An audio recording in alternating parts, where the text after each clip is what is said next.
ॐ नमो भगवते वासुदेवाय।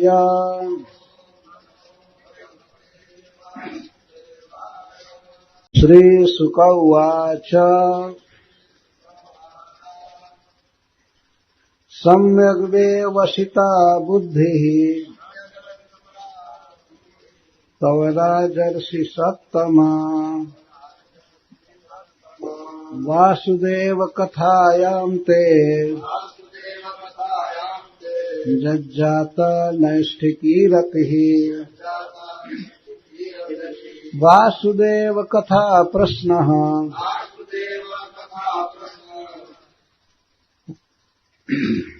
पुरुषान् स्त्रीन् पुनातिः। वक्तारं पृच्छकं श्रोतीन् तत्पाद सलिलम यथा। अनुवाद। हे राजर्षियों में सर्वश्रेष्ठ महाराज परीक्षित, आपकी बुद्धि बिल्कुल पूर्ण है। आपने अपनी बुद्धि से जो निश्चय किया है यही निश्चय परफेक्ट है, पूर्ण है। क्योंकि भगवान कृष्ण की कथा में आपकी दृढ़ रति है।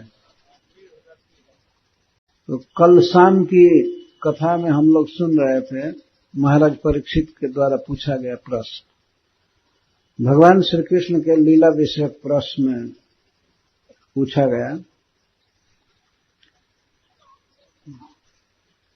तो महाराज परीक्षित के प्रश्नों को सुनकर सुखदेव गोस्वामी बड़े प्रसन्न हुए और उनके बुद्धि की और उनके प्रश्न की प्रशंसा कर रहे हैं।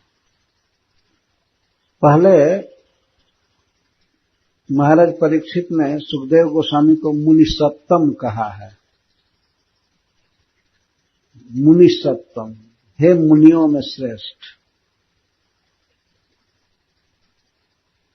तो सुखदेव गोस्वामी महाराज परीक्षित को कहते हैं, आप राजर्षि सत्तम, आप राजर्षियों में सबसे श्रेष्ठ। मुनि सत्तम और राजर्षि सत्तम। सत्तम, सत्य का अर्थ होता है भगवान का भक्त या अच्छा व्यक्ति, और सत्तर का अर्थ होता है और श्रेष्ठ, और सत्तम का अर्थ है सर्वश्रेष्ठ। तो सुखदेव गोस्वामी मुनियों में सर्वश्रेष्ठ हैं और महाराज परीक्षित राजर्षियों में सर्वश्रेष्ठ। वहां पर अनेक मुनि बैठे थे, अनेक ऋषि मुनि बड़े बड़े बैठे थे, जैसे वशिष्ठ मुनि, अत्रि, च्यवन, शरद्वान, यहां तक कि श्री नारद जी भी बैठे थे कथा में। और सुखदेव गोस्वामी के पिता श्री वसुदेव, श्री व्यास देव भी बैठे थे। भगवान परशुराम बैठे थे उस कथा में। पर सुखदेव गोस्वामी और किसी को संबोधन न करके राजर्षि को संबोधित कर रहे हैं। हे राजर्षि सत्तम, धन्य है आप कई दिन हो गए पानी भी नहीं पिए हैं, भोजन नहीं किए हैं। इस दशा में भी भगवान वासुदेव की कथा में आपकी इतनी रुचि है। धन्य है आपकी बुद्धि को, आपके निर्णय को। वास्तव में आप समस्त राजर्षियों में मुकुटमणि हैं, श्रेष्ठ। तो चाहे राजर्षि हो या मुनि हो, कोई भी हो, वह व्यक्ति तब प्रशंसा का पात्र होता है जब वह भगवान से प्रेम करता है, भगवान की कथा से। भगवान के स्वरूप से भी अधिक रस है भगवान के चरित्र श्रवण में। भगवान का अपना खास जो स्वरूप है चिदानंद घन, उसमें भी वह सुख नहीं है जो भगवान के लीला में सुख है, श्रवण और कीर्तन में। तो महाराज परीक्षित के इस दृढ़ निश्चय को देखकर सुखदेव गोस्वामी कहते हैं, महाराज आपकी बुद्धि सम्यक व्यवसिता है। व्यवसाय का अर्थ होता है निर्णय, और सम्यक पूर्ण, बिल्कुल उचित, समीचीन आपकी बुद्धि है। बुद्धि का काम है निर्णय करना। तो जो भी व्यक्ति काम करता है अपनी बुद्धि से निर्णय कर लेता है कि इस काम में मेरा हित है, इस काम में मेरा हित है। तो महाराज परीक्षित ने अपनी बुद्धि से निर्णय किया है कि कृष्ण कथा सुनना ही हमारे जीवन का सबसे बड़ा काम है। यही उनका निर्णय है। इस निर्णय की प्रशंसा सुखदेव गोस्वामी कर रहे हैं। धन्य हैं आप। समस्त राजर्षियों की सभा में, मुनियों की सभा में, देवर्षियों की सभा में महाराज परीक्षित की इस तरह प्रशंसा की जा रही है। धन्य हैं आप, भगवान की कथा में ऐसी रुचि है। वासुदेव कथा प्रश्न पुरुषां स्त्रीन् पुनाति वक्तारम पृच्छ्रकम श्रोतीन तत्पाद सलिलम जथ। वासुदेव कथा प्रश्न, भगवान श्री कृष्ण के विषय में जो प्रश्न किया जाता है तो वह प्रश्नकर्ता को, उत्तर देने वाले वक्ता को और अन्य भी जो श्रोता रहते हैं उन सबको पवित्र कर देता है। भगवान के विषय में जब प्रश्न किया जाता है तो प्रश्न के वक्तव्य के रूप में भगवान की लीलाएं आती हैं, उनका गुण आता है। इसलिए प्रश्न ही 3 व्यक्ति को पवित्र कर देता है, 3 ग्रुप को, संख्या में 3 केवल नहीं। तो पृच्छ्रकम, पूछने वाले को, और वक्तारम, प्रश्न का उत्तर देने वाले को, और श्रोत्रीन, और अन्य भी जो सुनते हैं, ये तीनों पवित्र हो जाते हैं। भगवान का प्रश्न इतना महत्वपूर्ण है। और इसके विपरीत भी कह देना जरूरी है। यदि कोई दूसरी बातों को पूछता है और सुनता है और कोई बोलता है तो तीनों ग्रुप के आदमी अपवित्र होते हैं। संसारी कोई बात पूछे तो उत्तर देने वाला भी गड़बड़ हो गया, वो भी पापी है, और उत्तर देने वाला, बोलने वाला वो भी पापी, और सुनने वाले सभी नरक में जाए। तो दूसरा प्रश्न किया जाता है। भगवान के विषय में प्रश्न करने वाला अपने को भी पवित्र करता है, वक्ता को पवित्र करता है और श्रोताओं को पवित्र करता है। कई बार ये बात आई है शास्त्र में। एक बार ब्रह्मा जी से नारद जी ने प्रश्न किया भगवान के विषय में, तो ब्रह्मा जी कहते हैं, बेटा तुम मेरा उपकार किए हो भगवान के विषय में प्रश्न करके, मुझे एक अवसर दिए, भगवान के गुण वर्णन करने का अवसर दिए। रामचरितमानस में भगवान शिव कहते हैं,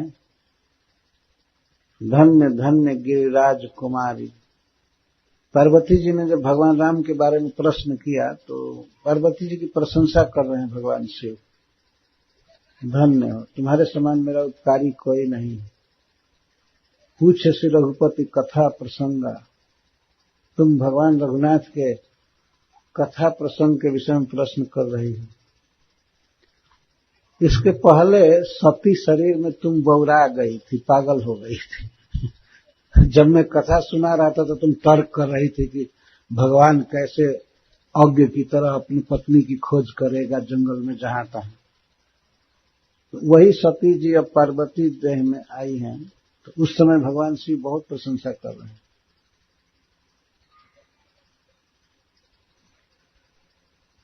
तो इस प्रकार भगवान के बारे में पूछने वाला बहुत महान व्यक्ति है, जिसको जिज्ञासा हो। तो वासुदेव कथा प्रश्न, श्री कृष्ण चरित्र के विषय में किया गया प्रश्न, पुरुषां स्त्रीन् पुनाति, 3 प्रकार के लोगों को पवित्र करता है। वक्तारम, जो प्रश्न का उत्तर देंगे, वक्ता को, और पृच्छकम, पूछने वाले को, और श्रोत्रिम सुनने वाले। तत्पाद सलिलम यथा, जैसे भगवान के श्री विग्रह श्री मूर्ति की कोई पूजा करता है तो चरण धोता है, तो भगवान के चरण का धोवन या शालिग्राम का धोवन उनका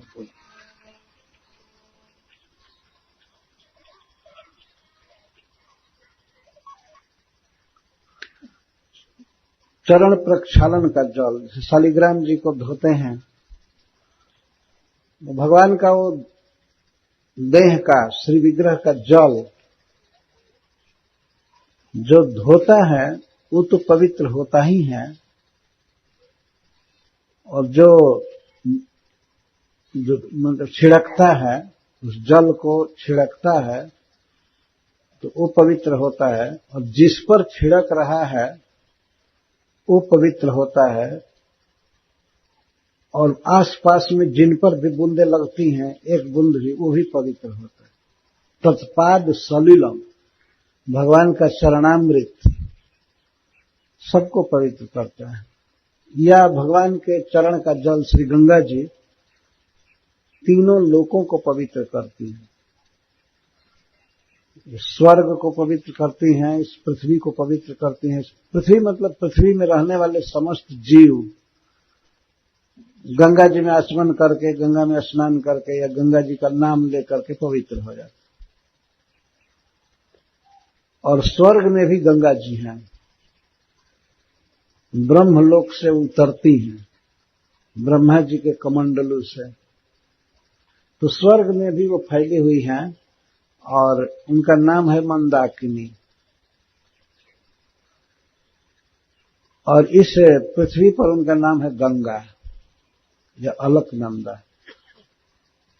और पाताल लोक में बहती हैं, सारे जगत को पवित्र करते हैं, उनका नाम है वहां पर भोगवती,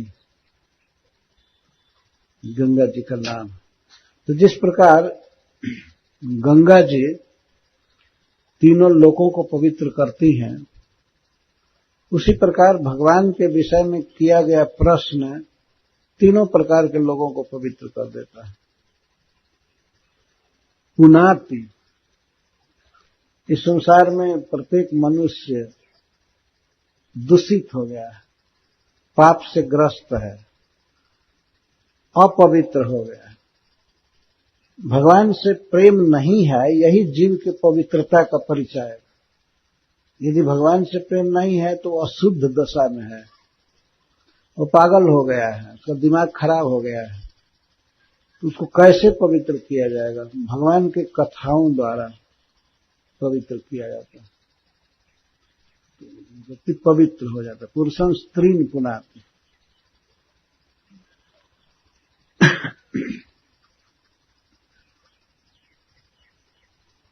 इसीलिए दिन में रखना चाहिए बैटरी रखने शांति से कथा होती है, लाइट की कोई जरूरत नहीं होती है। ये सब दिन में आडंबर होता है, इसकी कोई जरूरत नहीं।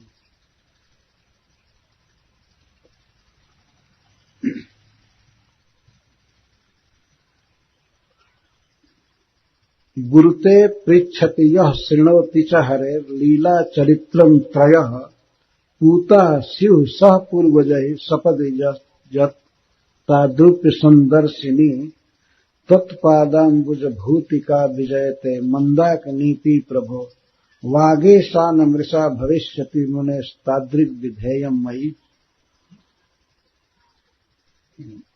जो व्यक्ति भगवान के बारे में पूछता है, सुनता है और बोलता है, ये तीनों लोग पवित्र हो जाते हैं सह पूर्वजैः, अपने पूर्वजों के साथ।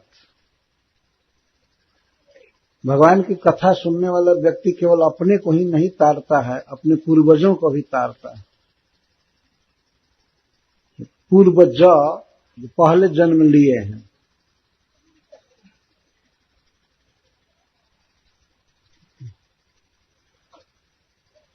तो प्रहलाद महाराज ने भगवान नृसिंहदेव से यह कहा अंत में कि हे प्रभु, मेरे पिताजी आपकी बहुत निंदा किए, हिरण्यकश्यप बहुत निंदा किए, और मैं आपकी भक्ति में लगा था तो मुझको भी बहुत सताए, अतः मेरे पिता को पाप लगा होगा, तो कृपया आप उनको मुक्त कर दीजिए, वो नरक में न गिरे, उनको क्षमा कर दीजिए। तो भगवान नृसिंहदेव ने कहा, बेटा प्रहलाद, जिस कुल में भी तुम्हारे जैसा कोई भक्त होता है, मुझसे प्रेम करता है, तो उस कुल के 21 पीढ़ी के लोग तर जाते हैं। तो तुम्हारा पिता तो दूसरी ही पीढ़ी में था, तो उसके तरने के विषय में क्या संदेह, और उस पर भी मैं अपने हाथ से मारा हूं उसे, उसको मेरा स्पर्श प्राप्त हुआ है, तो उसके विषय में तुम चिंता क्यों कर रहे हैं? यदि कोई भगवान का नाम जपता है, कथा सुनता है, तो उसके कई पीढ़ी के लोग तर जाते, शुद्ध हो जाते। तो यह सिद्धांत है कि भगवान की भक्ति इतनी बलवती चीज है कि कोई परिवार में एक व्यक्ति भक्ति करता है तो उसका प्रभाव पूरे परिवार में तो जाता ही है, यहां तक कि पूर्वजों पर भी वो प्रभाव पड़ता है और अवर्जों पर भी, बाद में जो जन्म लेंगे उनको भी तारता है। क्योंकि भगवान ने जब कहा प्रहलाद महाराज से कि तुम्हारे 21 पीढ़ी के लोग तर गए, तो प्रहलाद महाराज इस वर्तमान जन्म में बहुत पीढ़ी नहीं बिताए थे। उनके पिता थे हिरण्यकश्यपु, और हिरण्यकश्यपु के पिता कश्यप जी थे, कश्यप जी के मरीचि, और मरीचि के ब्रह्मा जी, और ब्रह्मा जी के पिता भगवान। तो कितनी पीढ़ी हुई? केवल 4-5 पीढ़ी है ना, तो उसमें भगवान के तरने का कोई प्रश्न नहीं है और ब्रह्मा जी के भी तरने का कोई प्रश्न नहीं है, तो कोई नरक में गिरने वाले नहीं होते हैं। तो कश्यप और हिरण्यकश्यप 2 पीढ़ी बीती है प्रैक्टिकल। तो भगवान कहे कि तुम्हारे 21 पीढ़ी के लोग तर गए, तो उसका टीकाकार लोग अर्थ करते हैं कि और 18-19 पीढ़ी आगे का तरेगा, उस सब मिला करके 21 पीढ़ी आगे जन्म लेने वाले, जैसे विरोचन, बलि महाराज, तो स्वयं भी अनेकों पीढ़ियों को तारने वाले थे बलि महाराज। तो भगवान इस तरह कहते हैं, पर यह सबके लिए कह रहे हैं जो भगवान की भक्ति करता है, कृष्ण को प्रणाम करता है, जप करता है, खास करके महामंत्र का कीर्तन करता है, जो भगवान का नाम लेता है, उसके विषय में तो कहना ही क्या, वो तो पवित्र है और दूसरों को पवित्र करता है। और विशेष करके जो लोग गलियों में कीर्तन करते हैं, जोर से कीर्तन करते हैं, माइक पर कीर्तन करते हैं, तो वो तो और नगर को पवित्र करते हैं, गांव को पवित्र करते हैं, क्योंकि भगवान का नाम शुभ है। जाकर नाम सुनत शुभ होई, मोरे गृह आवा प्रभु सोई। जिनका नाम सुनने पर शुभ होता है, मंगल का विस्तार करता है, तो वे भक्त जो भोर में उठ करके जाते हैं प्रभात फेरी में, वो तो अपने को, अपने वंश को पवित्र करते ही हैं, सबको पवित्र करते हैं। जो केवल कान में गिरे भी भगवान का नाम, तो वो व्यक्ति पवित्र हो जाता है, उसमें एक संस्कार बनता है, बाद में चल करके उसका भगवत प्रेम प्रकट होता है। तो कम से कम जो बोल रहे हैं, तो बोलना एक बहुत बड़ी साधना है। और कोई व्यक्ति मान लीजिए अपने आश्रम में या अपने घर में बैठा है और चुपचाप ध्यान कर रहा है, कुछ पता नहीं है कि उसका मन वास्तव में भगवान में गया है कि कहीं बैठे बैठे ऑफिस में या दुकान में उसका मन गया है, कोई पता नहीं लगता है ना। मन बड़ा चंचल है, शरीर बैठा रहता है, देह बैठा रहता है, लेकिन मन तो चक्कर काटता रहता है। लेकिन जनता में क्या प्रचार है कि अगर कोई ऐसे बैठ गया आंख बंद करके, तो लोग कहते हैं ओ ध्यान कर रहा है। अगर आंख बंद करना ही ध्यान होता तब तो कुत्ते भी सोते हैं राख पर, ध्यान कर रहे हैं, और हम लोग भी रात में सोते हैं तब बस ध्यान कर रहे हैं। ध्यान क्या समाधि में हो गए, कुछ दुनिया का स्मरण ही नहीं रहता सोते से। लेकिन असली बात है कि भगवान के रूप का, लीला का स्मरण होना चाहिए और उच्चारण होना चाहिए। ये भगवान के लीला का, नाम का उच्चारण हो रहा है तो ये तो प्रकट है कि हाँ भजन हो रहा है।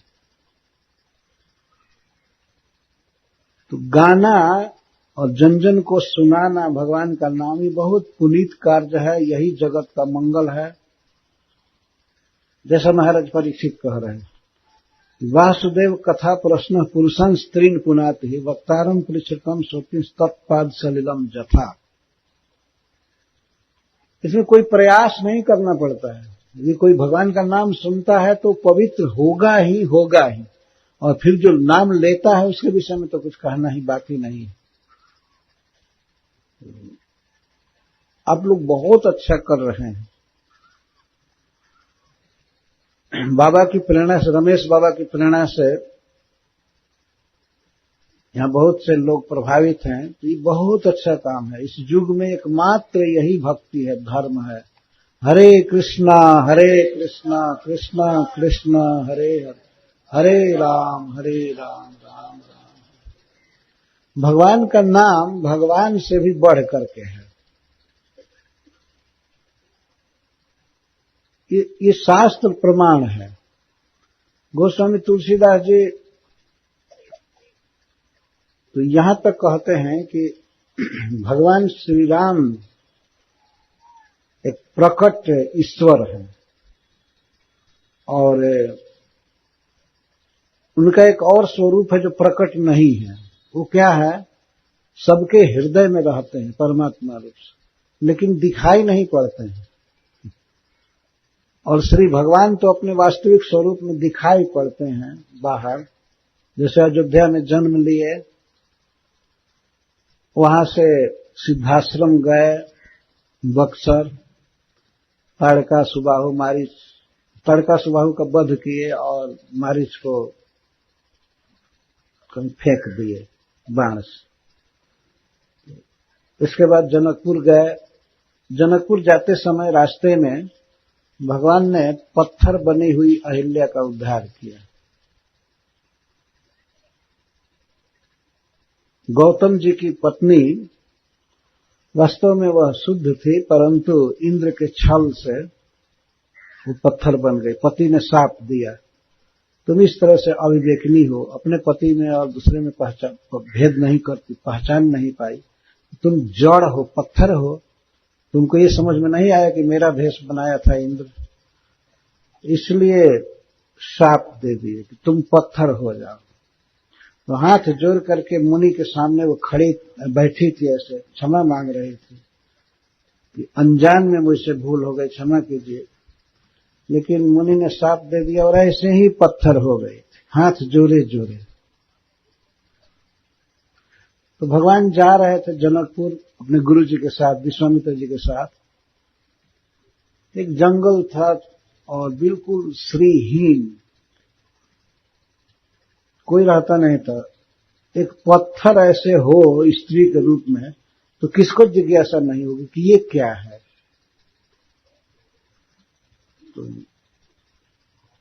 गौतम नारी साप बस उपल देह धरि धीर, चरण कमल रज चाहती कृपा करहु रघुवीर। भगवान ने पूछा कि गुरुदेव ये क्या है, ये कौन मूर्ति बैठाई गई है। भगवान ने तब विश्वामित्र जी ने कहा, गौतम नारी साप वश, ये महर्षि गौतम जी की पत्नी है और ऋषि के साप से ही उपल देह धरि धीर, ये उपल देह पत्थर का देह इसे मिला है और यह धीर चाहती है, आपका स्मरण इसको है कि भगवान इस पथ से आएंगे तो अपने चरणों की रज से हमको शुद्ध कर देंगे। तो कृपा करहु रघुवीर, हे रघुवीर आप कृपा कीजिए। वो महर्षि गौतम जी की धर्मपत्नी ब्राह्मणी और विश्वामित्र जी कह रहे क्षत्रिय को कि इसको चरण रज दीजिए, इस पर चरण रखिए। ये बहुत बेढंगी बात हो रही थी। और भगवान है मर्यादा पुरुषोत्तम, पर मुनि ने साफ ही कह दिया कि चरण कमल रज चाहती, आपके चरण कमल की धूली चाहती है, आप कृपा कीजिए, इस पर अपना चरण रखिए।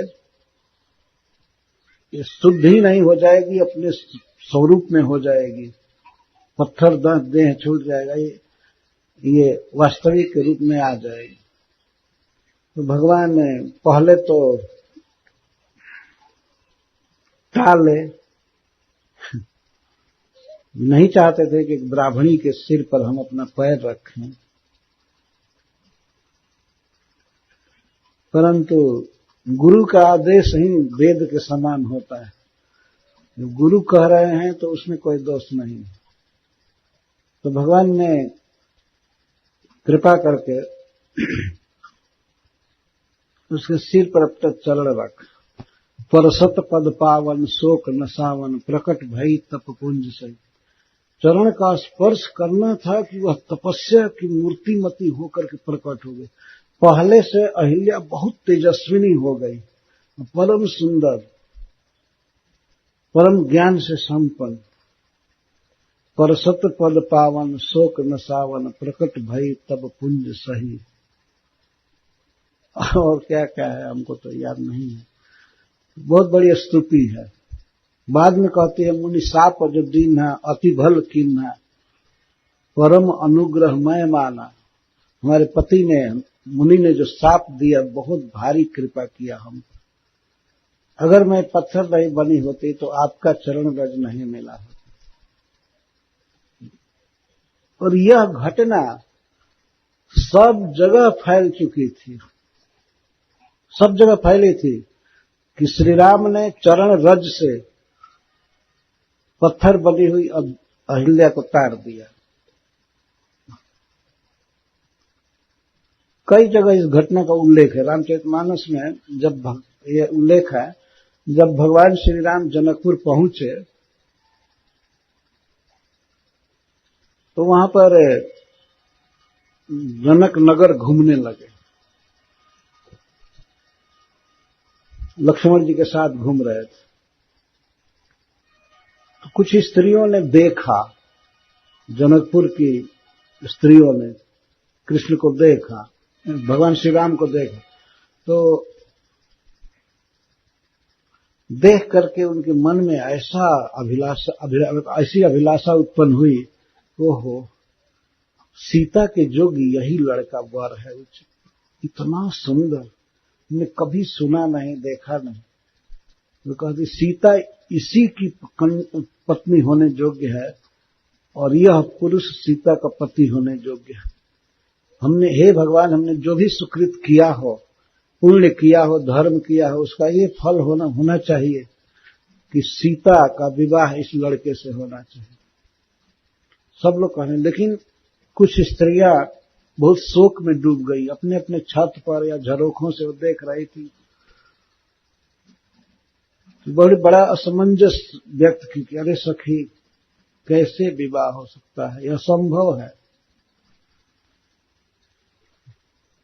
महाराज जनक इतने ज्ञानी होकर के इतनी बेढंगी प्रतिज्ञा कर लिए,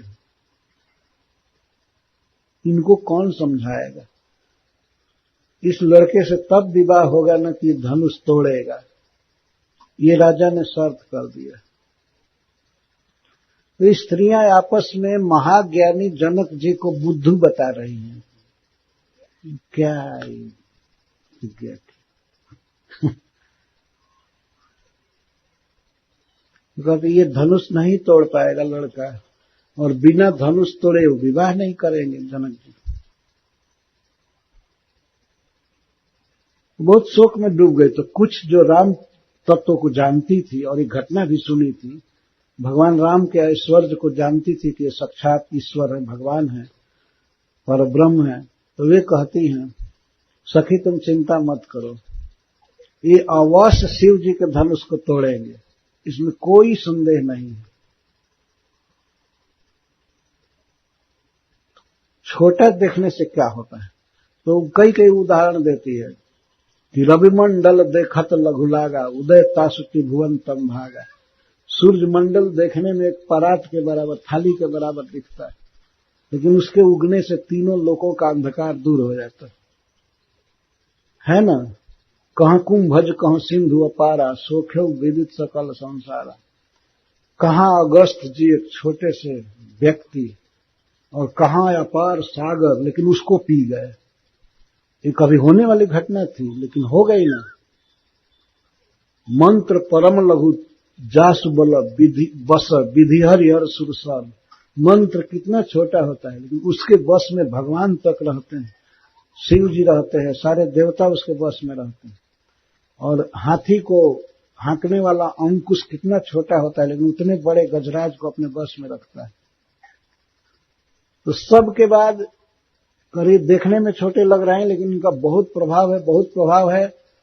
तो कोई प्रमाण चाहिए ना, क्या प्रभाव। तो वो सखी कहती है कि परसु जासु पद पंकज धूरी, तरी अहिल्या कृत अघभूरी। जिसके चरण की धूली को छू करके महान पाप करने वाली अहिल्या तर गई, सो की रहाई बिनु शिव धनु तोड़े। वो शिव जी के धनुष को तोड़े बिना नहीं रहेंगे। तब सखियों को आश्वासन मिला इस लीला से।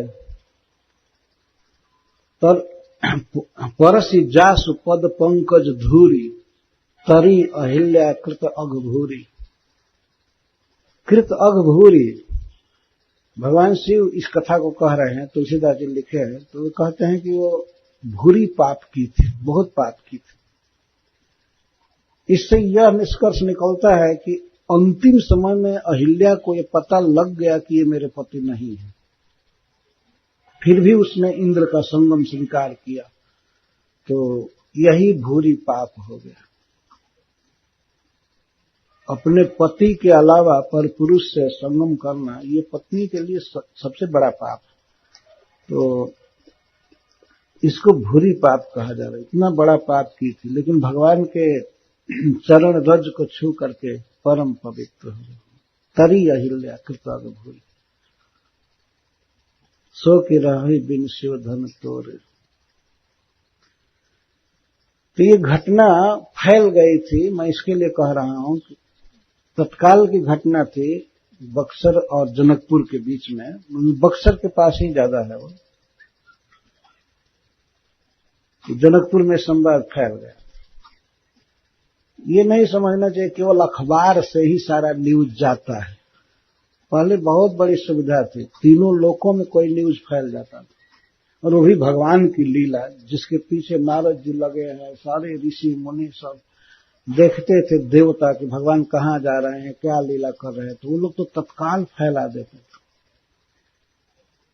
फैल गई थी लीला। और दूसरा प्रमाण है कि जब भगवान वनवास के लिए जा रहे थे 14 वर्ष के लिए, तो अयोध्या से चलने पर पहले तमसा नदी पड़ी, गोमती पड़ी, गोमती को पार करने के बाद फिर गंगा जी पड़ी। गंगा को पार करना था। तो भगवान श्री राम रात को रुके गंगा जी के तट पर, और सवेरे गंगा पार करने के लिए तीर पर गए। तो वे केवट को पुकारने लगे। लक्ष्मण जी पहले पुकारे तो बोलता ही नहीं था, और नाव को नदी के बीच में ले जाकर खड़ा किया, तट पर नहीं रखा। तो भगवान ने बुलाए, ओ नाविक, नाव लाओ, नाव लाओ, हमें पार जाना है। मांगी नाव न केवट आना, लेकिन केवट लाया नहीं, नाव को लाया नहीं। भगवान ने कहा क्यों नहीं ला रहे हो, आखिर तुम खिवाई लोगे, पार करोगे, ऐसे तुम्हारी जीविका है, तुम्हारा बिजनेस है, तो तुम क्यों नहीं ला रहे हो, लाओ जल्दी लाओ। जब भगवान ने कहा मांगी नाव न केवट आना, तो ऊपर से क्या कहता है, कहे तुम्हार मरम में जाना। तुम्हारा सारा रहस्य मैं जानता हूं। रहस्य जानता है? क्या रहस्य जानता है कि नाव पर नहीं चढ़ाएगा? उसको क्या खतरा था? चरण कमल रज कहूं सब कहई, मानुष करनी मूरी कछुआई। सभी लोग कहते हैं, सब जगह ये न्यूज फैला है कि आपके चरण के धूल में एक अद्भुत जादू है मनुष्य बनाने की। आप किसी चीज को छूते हैं तो वस्तु मनुष्य के रूप में या मानवी के रूप में बदल जाए।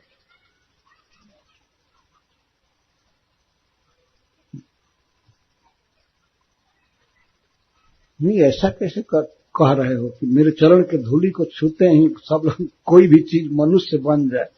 हाँ, छुअत शिला भई नारी सुहाई, पाहन तेन काठ कठिनाई। बहुत दिन थोड़े, बहुत वर्ष थोड़े बीता है। आप जब जनकपुर जा रहे थे तो याद कीजिए, शायद आपको याद नहीं होगा, आपने एक पत्थर को छुआ था ना, तो भगवान कहे, हाँ कब बोलो, तो छुअत शिला भई नारी सुहाई। वो छूते ही वो शिला परम सुंदरी नारी बन गई। सुहाई माने सुंदरी, बहुत सुंदर नारी बन गई। तो ये काठ जो है वो तो पत्थर से कोमल है ना। पाहन तेन काठ कठिनाई, जब पत्थर से स्त्री बन गई तो ये तो नाव है, वो भी पुरानी है, वो भी रोज पानी खा खा कर सड़ गया है, इसको नारी बनने में क्या देर लगेगी? एक ही नारी है, उसका भरण पोषण करता हूं। ये दो दो नारी हमारे घर में हो जाएंगी और काम भी बंद हो जाएगा, नाव भी खत्म होगी और दो पत्नियां आ गई तो इनका भरण पोषण मैं कैसे करूंगा? बाट परई मोरी नाव उड़ाई, काम बंद हो जाएगा, नाव भी चली जाएगी और परिवार ऊपर से बोझ और बढ़ जाएगा।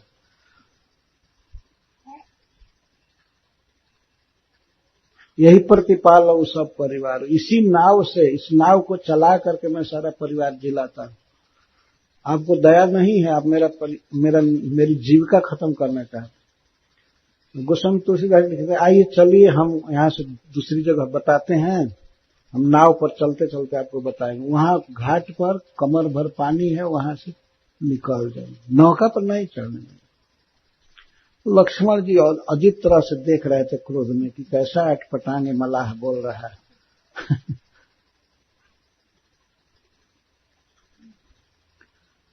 तो केवट ने यहां तक कह दिया, जब भगवान ने कहा क्या कोई उपाय नहीं है? नहीं, उपाय कुछ भी नहीं है, हम जीविका खत्म नहीं करना चाहते हैं। वास्तव में भगवान का परम प्रेमी था भक्त, किसी तरह से भगवान के चरण कमल के धूलि को धोना चाहता, चरण धोना चाहता था, करीब बहाना निकाला। तो जो भी हो, आखिर ये घटना सुना था, फैली थी तब ना। वन के रास्ते में भगवान जा रहे थे और ये सब जगह समाचार फैला है कि इनके चरण के स्पर्श से अहिल्या जो पत्थर थी नारी बन गई।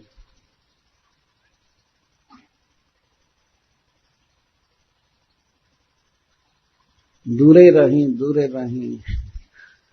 भीरी मत आई जी, एक भोजपुरी में पद है, बड़ा सुंदर। तो गा रहा है केवट कि आप दूर रहिए, निकट मत आइए, नहीं तो चरण से जब ही नौका छुई जाएगी बस वो स्त्री हो जाएगी, और वो भी मुनि की नारी हो जाएगी, हमारी नहीं रहेगी। जब कोई मुनि ले जाएगा हमारा काम बंद हो जाएगा। तरनी मुनि घरनी होई जाई, बाट परई मोरी नाव उड़ाई। हमारी तरनी नौका मुनि की पत्नी हो जाएगी, इसलिए आप मत जाइए।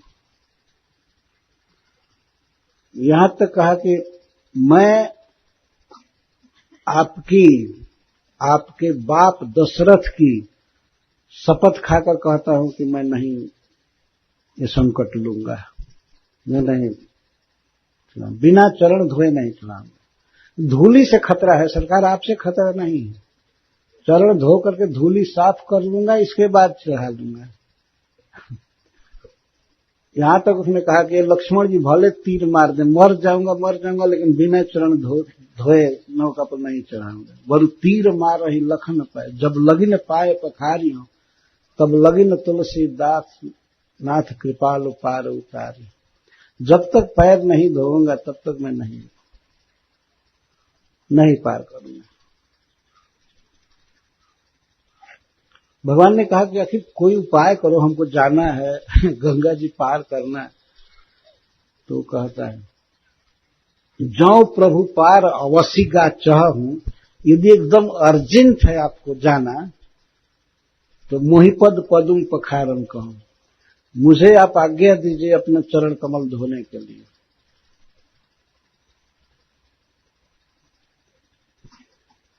तो ये कॉम्प्रोमाइज हुआ केवट और भगवान में। अच्छा ठीक है भाई, लाओ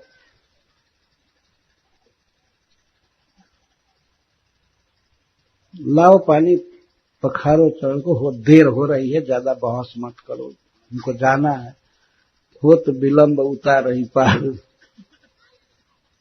बेगी आनी जल पांव पखार, हो तो विलंब उतार पार।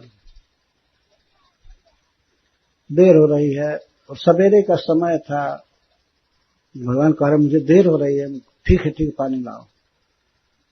तो भगवान राम को एक दिखा रहा है कि कठौता में पानी भर कर लाया। कोई पीतल का बर्तन या और कुछ नहीं था, काठ का बर्तन था, काठ का कठौता का। तो कठौता में पानी भर करके लाया और कहा, सरकार काठ को मत छुइएगा, पानी में चरण रखिएगा। तो ये भी कठौता भी चला जाएगा, ये भी नारी हो जाएगी। अथवा टेस्ट करने के लिए लाया। उसके मन में कोई संदेह नहीं था, वास्तव में दिखा रहा था लक्ष्मण जी को या भगवान को कि मैं डर रहा हूं आपके चरण धूलि से। बीच में चरण रखेंगे तो धो धा करके साफ कर दूंगा, लेकिन धो करके साफ कैसे कर, वो चरण धूलि तो सटेगी ना फिर कठौता से। जो भी हो, चरण पखारने लगा। अति आनंद उमगी अनुरागा, चरण सरोज पखारन लागा। भगवान के चरण कमल से भी अधिक सुकुमार और सुंदर हैं। धोने लगा। भगवान कहते थे कि अब हो गया। तो नहीं, अंगुलियों के संधि में कोई धूल रह गई हो, इधर उधर रह गई, तो फिर पोंछता है धो करके। फिर कहते नहीं, अभी मुझको शंका है, अभी फिर धोता है बहुत प्रेम से। अति आनंद उमगी अनुरागा, चरण सरोज पखारने लगा। जब पूरा मन भर के पखार लिया और जब चरण पखार रहा था, चालू किया, ते देवता लोग बरस सुमन सुर सकल सिंहाही, यही सम पुण्य पुंज कोना। भगवान पर तो फूल की वर्षा कर ही रहे थे, लेकिन कीवट पर ज्यादा कर रहे थे देवता लोग। इसके समान पुण्यात्मा कोई नहीं, यही सम पुण्य पुंज कोना। चलो भगवान को गंगा पार किया, ये तो लीला है आगे। लेकिन यह घटना चारों तरफ फैली थी कि भगवान श्री राम पत्थर को चरण से छू दिए तो वो नारी बन गई। सर्वत्र विदित बात थी। तो आजकल के जो बोका लोग हैं, ज्यादा पढ़े लिखे गधे, वे तो कहेंगे अरे ये कौन जानता है, तुम नहीं जानते हो तो कोई नहीं जानता है। जब सारी दुनिया उस समय जान गई, गोस्वामी तुलसीदास जी ने एक पद में लिखा है कि बिंध के बासी उदासी तपी व्रतधारी महाबिनु नारी दुखारी। बिंध के बासी बड़े बड़े तपस्वी, जोगी, व्रती, मौनी तपस्या कर रहे थे, भगवान के भक्त नहीं थे, ऐसे जैसे आजकल के तपस्वी, मौनी, जोगी कोई होते हैं, तो इस तरह से भरे पड़े थे पहाड़ में। तो उनके मन में एक बात के लिए बहुत दुख था। लोग सोचते थे अलग अलग मन में कि यदि हमें वाइफ मिल जाती, कोई स्त्री होती तो हमारी सेवा करती। मैं बेकार साधु बन गया और अकेले भोजन बनाना पड़ रहा है, कंदमूल खाना पड़ रहा है, तपस्या करनी पड़ रही। तो एक संगनी हो जाती, एक स्त्री हो जाती तो बड़ा अच्छा होता। विरक्त थे, घर छोड़ करके जाकर के वन में तप कर रहे थे, पर बिनु नारी दुखारे, बिना नारी के सब दुखी थे। लेकिन जब यह समाचार मिला उनको, अयोध्याधीराज भगवान के चरण को छू करके अहिल्या पत्थर बनी, चरण छू करके वो स्त्री बन गई, तो बहुत खुशी हुई इन लोगों को, बहुत खुशी हुई कि अरे अब तो बड़ा उपाय मिल गया, भगवान के कृपा से अब स्त्री मिल जाएगी। तो सोचने लगे। तो गोस्वामी तुलसीदास जी लिखते हैं कि जब भगवान उनके आश्रम के निकट गए तो सब लोग भगवान के पास आकर के विनय करने लगे, सरकार हमारे आश्रम पर भी चला जाए, बहुत कृपा किए, कृपा करके आप चरण इधर लाए, तब हमारे आश्रम पर चलिए, हमारे आश्रम पर चलिए, हमारे आश्रम पर चलिए। और क्या आशय था? वे पत्थर जुटा करके रखे थे और चाहते थे कि भगवान श्री राम चरण से छू दें तो हमें भी पत्नी मिल जाएगी आसानी से। तो अयोध्या के राम कुमार जी रामायणी एक थे, वे हमसे एक बार कथा सुना रहे थे। तो कह रहे थे कि ये मुनि लोग छांट छांट करके अपने साइज का पत्थर रखते थे और व्हाइट पत्थर, गोरा गोरा पत्थर ला करके रखते थे कि हमको ऐसी गोरी स्त्री मिले। और कई मुनि तो 2-4 जुटा करके रखते थे।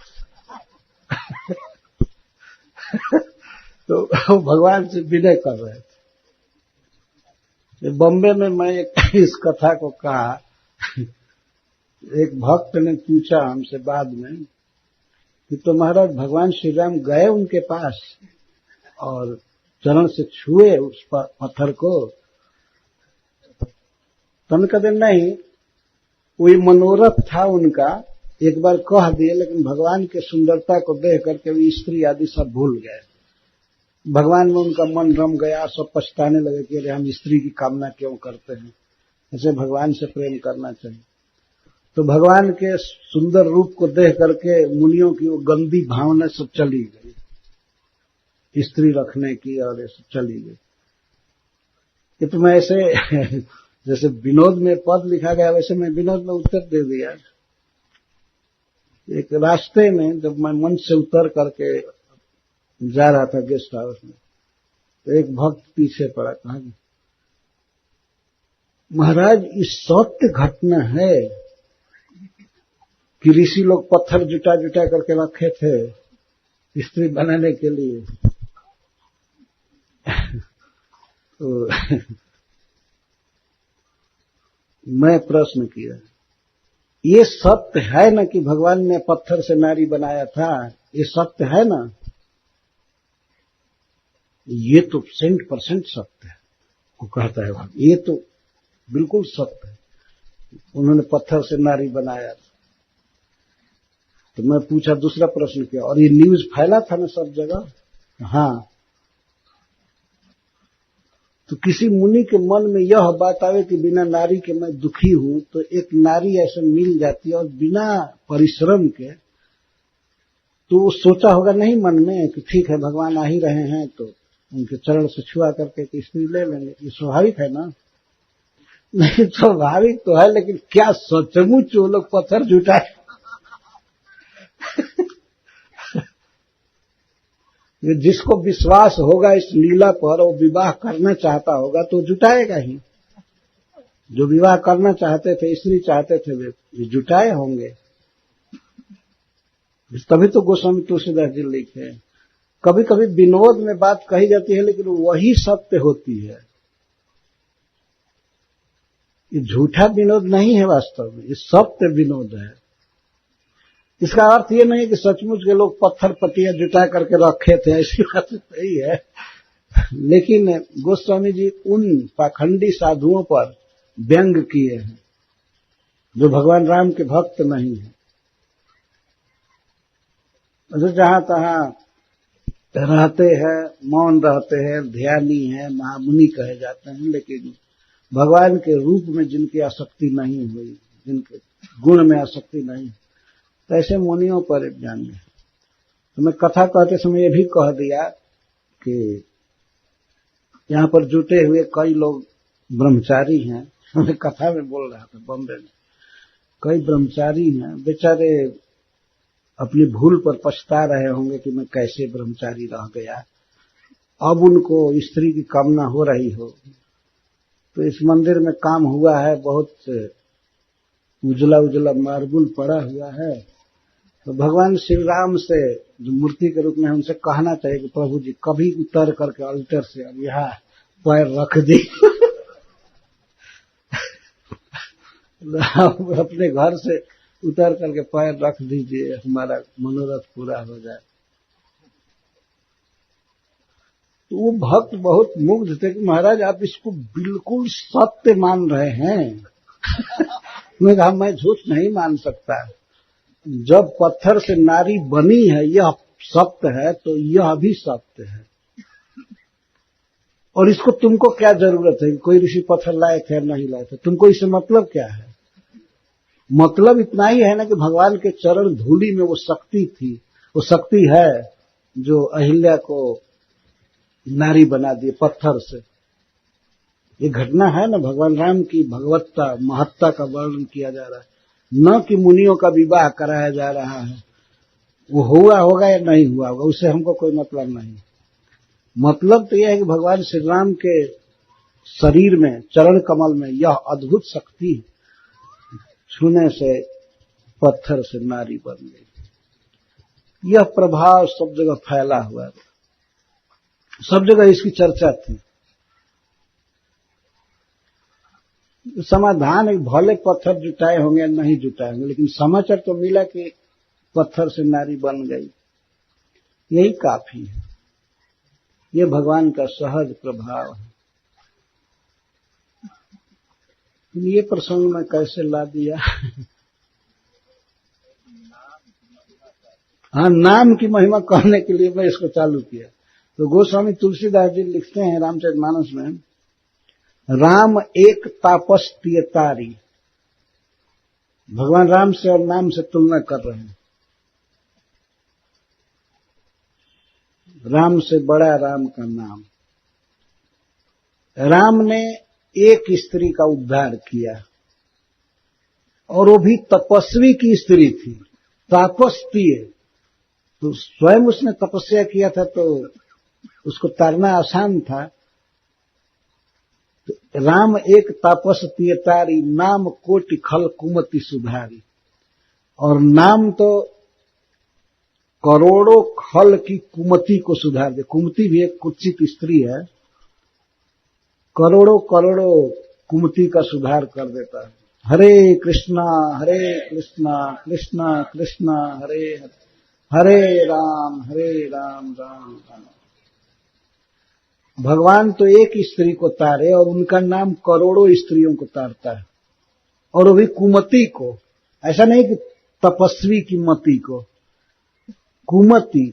किसकी कुमति? वो भी खल की कुमति, खल की कुमति को, और करोड़ों कुमतियों को सुधार दिया। तो बताइए, भगवान के नाम में और भगवान में कोई तुलना है? नाम हमेशा बड़ा है। राम भालु कपि कटक बटोरा, सेतु हेतु श्रम किन्ह न थोरा। भगवान राम जी एक सेतु बनाए लंका जाने के लिए, और भी बहुत बानर भालू सब जुटाए, सब लोगों से पत्थर ढोआए, क्या क्या किए। पुल बांधने में कम परिश्रम नहीं किए। सेतु हेतु श्रम किन्ह न थोड़ा, थोड़ा परिश्रम भगवान नहीं किए। यदि वो कोई पत्थर ढो करके नहीं लाए थे, लेकिन बानर लोग तो ढो करके ला रहे थे, बानर भालू। बहुत परिश्रम हुआ। लेकिन नाम लेत भव सिंधु सुखाही, करहु विचार सुजन मन माही। भगवान को एक छोटा सा पुल बनाने में बहुत परिश्रम करना पड़ा, और उनका नाम जिह्वा पर आते ही भवसागर को सुखा देता है। भवसागर सूख जाता है, जन्म मरण का सागर। तो भगवान का नाम सदा भगवान से बड़ा है, क्योंकि उनका नाम है, उन्हीं की शक्ति उसमें है, लेकिन भगवान से बड़ा है।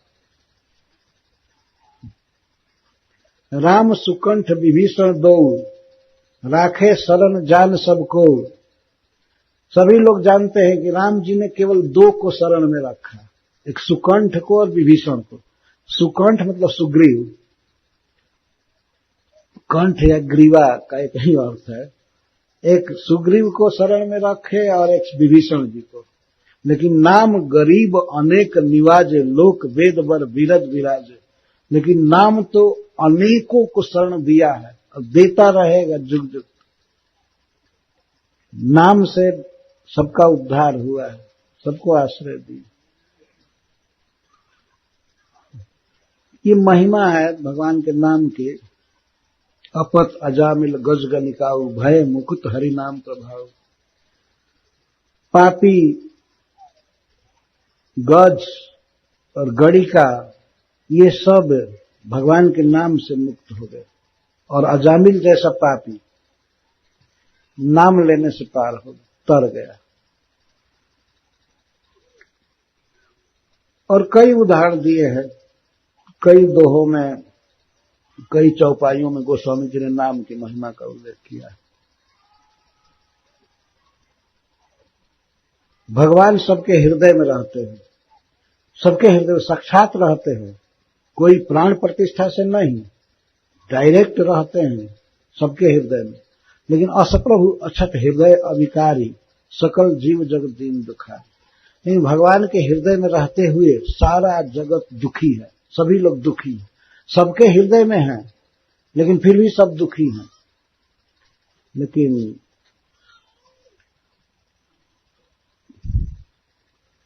जिह्वा पर नाम आते ही वो व्यक्ति सुखी हो जाता है। भगवान रह करके कर क्या रहे हैं? कुछ नहीं कर रहे हैं। एक प्रकार से देखा है, बस हृदय में रहते हैं, जो इच्छा जीव करता है तो उसी को सैंक्शन कर देते हैं। असप्रभु हृदय अछत अविकारी, भगवान में कोई कमी नहीं आ गई है, ज्ञान की कमी नहीं है, सर्वज्ञ है, सब तरह से ठीक है, लेकिन इससे जीव को कोई फायदा नहीं। वास्तव में गोस्वामी तुलसीदास जी ने ये श्रीधर स्वामी के श्लोक का अनुवाद किया है। इसमें श्रीधर स्वामी जी लिखते हैं कि हे प्रभु, आप सबके हृदय में हैं, लेकिन संसार वृक्ष का एक पत्ता भी नहीं कट सका आपकी उपस्थिति से। लेकिन आपका नाम धन्य है कि जिह्वा से टच होते ही संसार वृक्ष को जड़ से उखाड़ देता है। जन्म मरण जो है, ये सब एक महावृक्ष की तरह भगवान ने गीता में कहा है, ऊर्ध्वमूलम अधः शाखम अश्वत्थम प्राहुरव्ययम। लेकिन इस संसार वृक्ष की जन्म मरण शोक के वृक्ष को जड़ से उखाड़ करके फेंक देता है भगवान का नाम, केवल जिह्वा पर आते ही। तो बताइए, भगवान से भगवान का नाम बड़ा हुआ कि नहीं? इसलिए भगवान के नाम का आश्रय लेना चाहिए। तो महाराज परीक्षित भगवान की कथा की महिमा सुन रहे हैं, सुखदेव गोस्वामी बोल रहे हैं।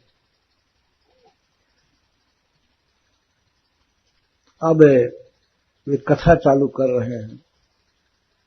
भूमिर्दृप्त नृपव्याज दैत्यानिक शतायुत आक्रांत भूरि भारेण ब्रह्मांडम शरणम जयो।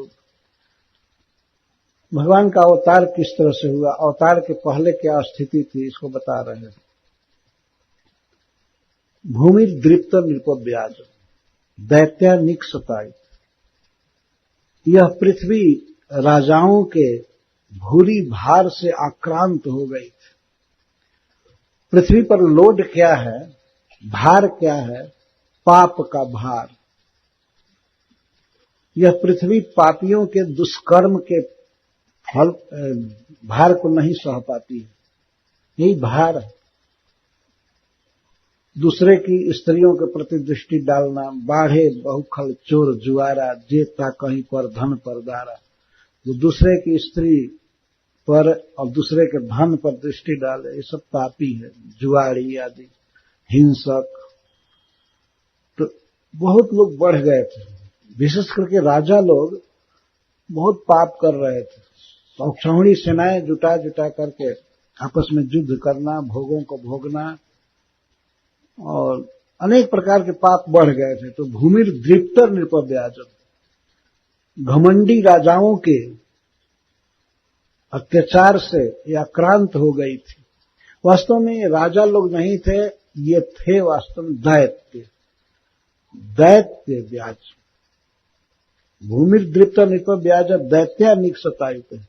नृपव्याज उनका नाम था राजा, लेकिन वास्तव में दैत्य थे, और इनके भारी बोझ से यह पृथ्वी बहुत दुखी हो गई। आक्रांता भूरी भारण ब्रह्मांडम शरणम जगो। तब यह पृथ्वी ब्रह्मा जी की शरण में गई। डायरेक्ट भगवान के पास जाना कठिन है, वो तो दिव्य धाम में रहते हैं, वैकुंठ में। तो पृथ्वी गाय का रूप धारण करके गौरभूत्राश्रुमुखी खिन्ना क्रंदंती करुणम विभो उपस्थितांत के तस्मय व्यसनम समूहोचप। पृथ्वी गाय का रूप धारण की, उसके आंखों से आंसू बह रहा था, वो रो रही थी, रम्हा रही थी, और ब्रह्मा जी के शरण में गई और ब्रह्मा जी के पास जा करके अपना सारा दुख सुनाया पृथ्वी ने। पृथ्वी भी एक स्त्री है, ये भगवान की शक्ति है। जैसे जीव एक छोटा सा जीव है, केश के अग्रभाग के सैकड़ों टुकड़े किए जाए, फिर उसमें से एक को सैकड़ों टुकड़े, उतना छोटा जीव है, लेकिन इस जीव को इतना बड़ा शरीर मिला हुआ है। ऐसे ही एक स्त्री है पृथ्वी, भगवान की शक्ति, और उसको इतना बड़ा शरीर मिला है, शरीर। तो शरीर में यदि कुछ कष्ट होता है तो आत्मा को भी कष्ट होता है, वही अनुभव करता है। पृथ्वी मां है, सभी जीवों का पालन करती है, अन्न, फल, दूध, तृण, नाना प्रकार के चीजों को दे करके सभी जीवों का पालन करती है। सब कुछ पृथ्वी से ही निकलता है।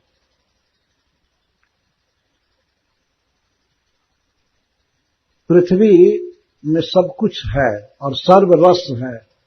तो पृथ्वी अनेक उत्पादन दे करके अनेक जीवों का पालन करती है। जैसे गायों का पालन करती है घास दे करके, या फल फूल जो भी है दे करके पालन करती है। यह मां है सभी जीवों का, और भगवान इसके पति हैं, ऐसा शास्त्र कहता है। विष्णु पत्नी इसको कहा गया है। तो जब बहुत दिन से भगवान इसके पास नहीं आते हैं, पृथ्वी पर अवतार नहीं लेते हैं, तो बेचारी दुखी हो जाती है। इसकी वह हालत हो जाती है जैसे किसी स्त्री का पति परदेश में रहता हो और बहुत दिन से घर पर नहीं आया हो, तो उसके बच्चे भी दुखी होंगे, पैसे के बिना और भोगों के बिना। स्त्री भी दुखी होगी। और मान लीजिए उस पत्नी को कोई बुखार आ गया या बच्चों का दुख देख करके वो दुखी है, तो उसके लिए यही सबसे अच्छा होगा कि पति उसके पास आ जाए। पति परदेश से आएगा पैसा लेकर के और सामान लेकर के, तो पत्नी भी सुखी होती है और बच्चे भी सुखी होते हैं। तो यह पृथ्वी भगवान की पत्नी है, और अनंत कोटि बच्चे जीव इसके ऊपर रहते हैं। भगवान के अनुपस्थिति में ये पृथ्वी दुखी रहती है, क्योंकि और असुर लोग इस पर और अत्याचार करते हैं, पाप करते हैं, उसमें दुखी हो जाती है। तो जैसे पत्नी अपने पति की आकांक्षा करे कि वो कब आएंगे घर पर, कब बच्चों को पैसा देंगे या कपड़ा देंगे, जूता देंगे, भोग देंगे, पढ़ाएंगे, लिखाएंगे। तो पृथ्वी भी भगवान के लिए तड़पती है कि कब आएंगे विश्व के ईश्वर, विश्वम्भर, सबका पालन करने वाले। वो नहीं आते हैं तो, और इधर अत्याचार होता है असुरों का, बहुत पापी लोग अनेक प्रकार के पाप करते हैं, तो पृथ्वी का एक बोझ बढ़ जाता है। बोझ का अर्थ यह नहीं कि कोई गठरी रख दिया गया सिर पर। बोझ है मानस बोझ होता है, मन का बोझ होता है। कभी कभी आदमी कह देता है तंग हो करके, अब ये भार मुझसे बर्दाश्त नहीं होगा, तो उसके सिर पर कोई गठरी या पत्थर नहीं है, लेकिन मन पर इतना भार है कि बेचारा बेचैन हो जाता है, मैं अभी नहीं चला सकता, अब ये भार मुझसे बर्दाश्त नहीं हो रहा है। तो इसी प्रकार से पृथ्वी दैत्यों के अत्याचार से दुखी हो गई, तो ब्रह्मा जी के पास गई। एक टीकाकार है हरिसूरी, वे कहते हैं कि एक सती स्त्री का, पतिव्रता स्त्री का धर्म है कि जब वह अपने पति से कुछ कहने जाती है, जब पति से कुछ कहलवाना है, तो अपने पुत्र को गोद में लेकर के जाती है।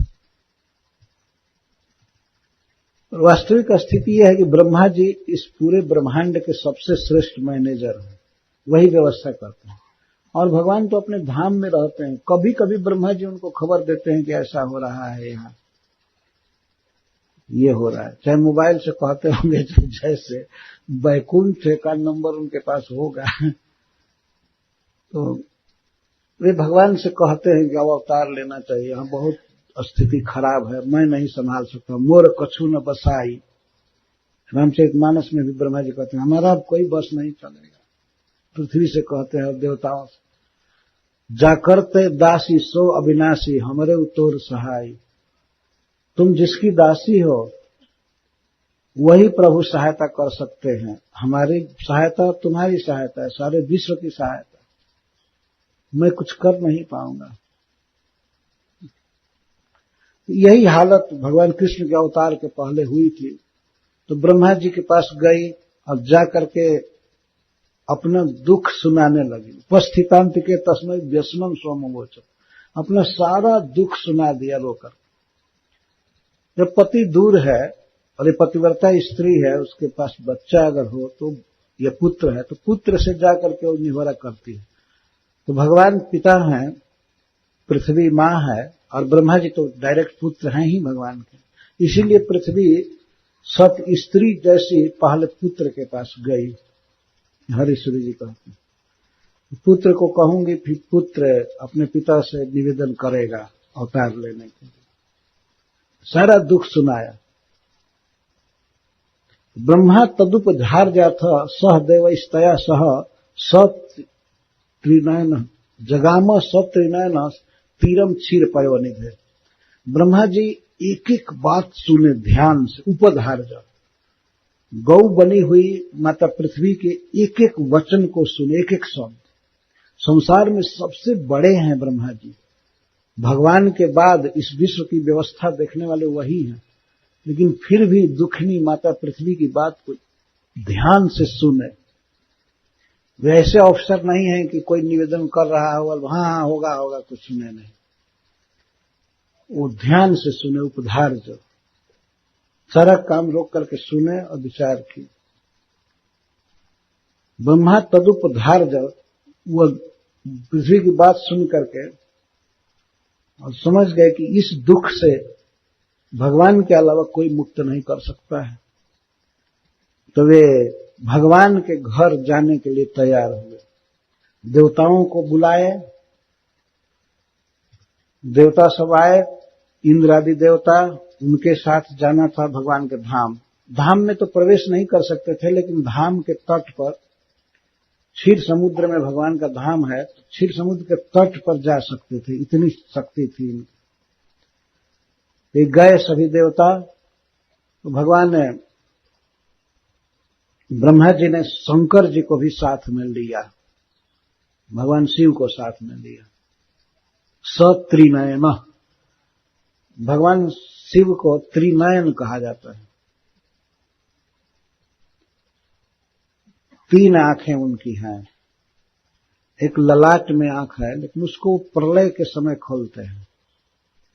2 आंख तो हमेशा खोले रहते हैं भगवान का दर्शन करने के लिए, लेकिन तीसरा नेत्र तो प्रलय के समय खोलते हैं। एक बार असमय में उन्होंने खोल दिया।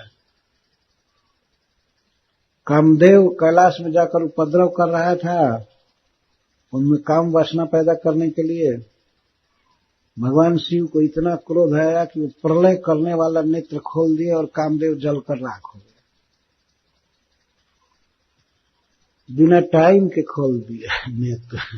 तो प्रलय काल में खोला जाता है, उसको खोल दिए।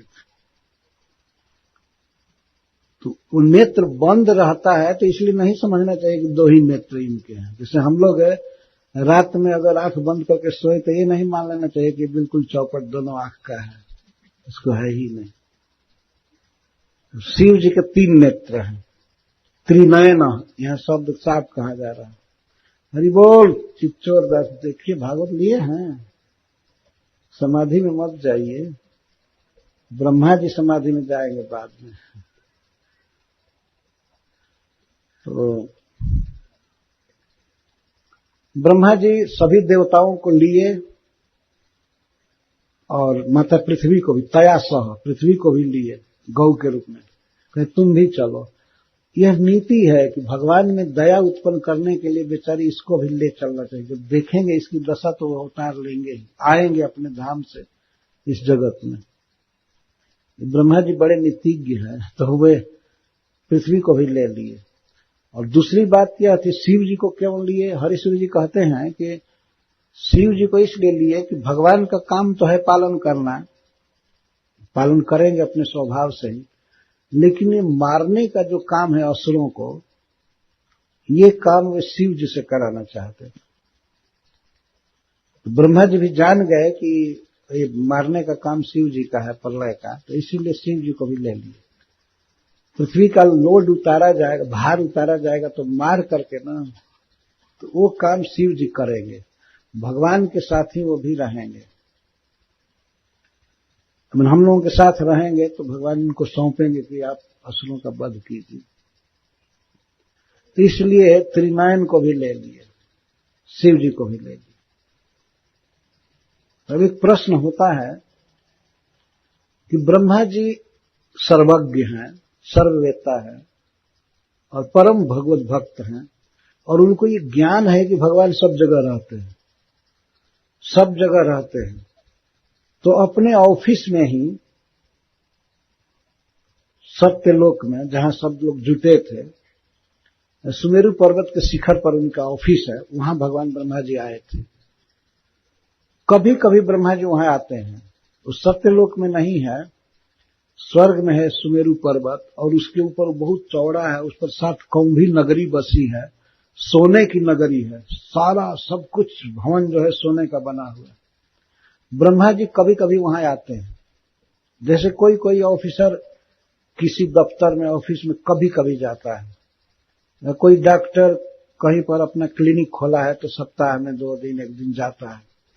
तो ब्रह्मा जी कभी कभी उस सभा में आते हैं जहां देवता लोग सब जुटे रहते हैं, सारा ऑफिस का काम चलता है, विश्व का पालन करना, चलाना, भगवान के प्रतिनिधि हैं इसलिए करते हैं। तो उसी 7 कौंभी नगरी में सुमेरु पर्वत के ऊपर मीटिंग हुई थी जहां पृथ्वी देवी गई थी, तो सब देवताओं को और भगवान शिव को लेकर ब्रह्मा जी गए। एक प्रश्न होता है कि वहीं पर क्यों नहीं भगवान का स्मरण किए, क्षीर समुद्र के तट पर जाने की क्या जरूरत थी? तो इस पर एक भक्त कहते हैं,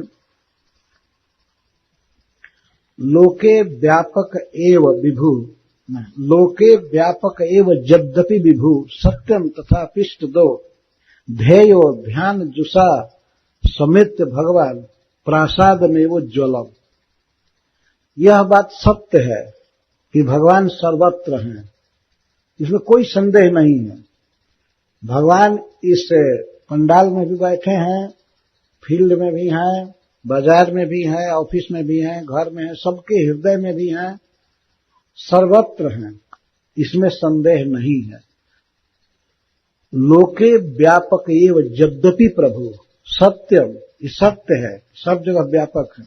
फिर भी तथापि इष्टदः, लेकिन जब भगवान से कोई प्रार्थना करनी है, कुछ उनसे निवेदन करना है, तो यही उचित है कि भगवान के घर में जाकर के उनसे निवेदन किया जाए।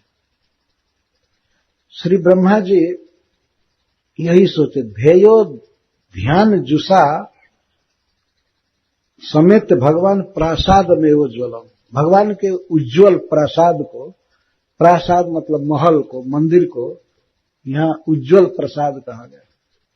भगवान सब जगह है, लेकिन भगवान से कुछ निवेदन करने के लिए भगवान के घर में जाना चाहिए। ये तो विधि है, साक्षात ब्रह्मा जी वेद के ज्ञाता, यह सुंदर विधि सिखाने के लिए सबको, सभी देवताओं के साथ, भगवान शिव के साथ, पृथ्वी के साथ ब्रह्मा जी भगवान के घर गए उनसे कुछ कहने के लिए। अन्यथा जब सब जगह भगवान हैं ही, तो अपने ऑफिस में ही क्यों नहीं भजन किए, क्यों नहीं भगवान से प्रार्थना की?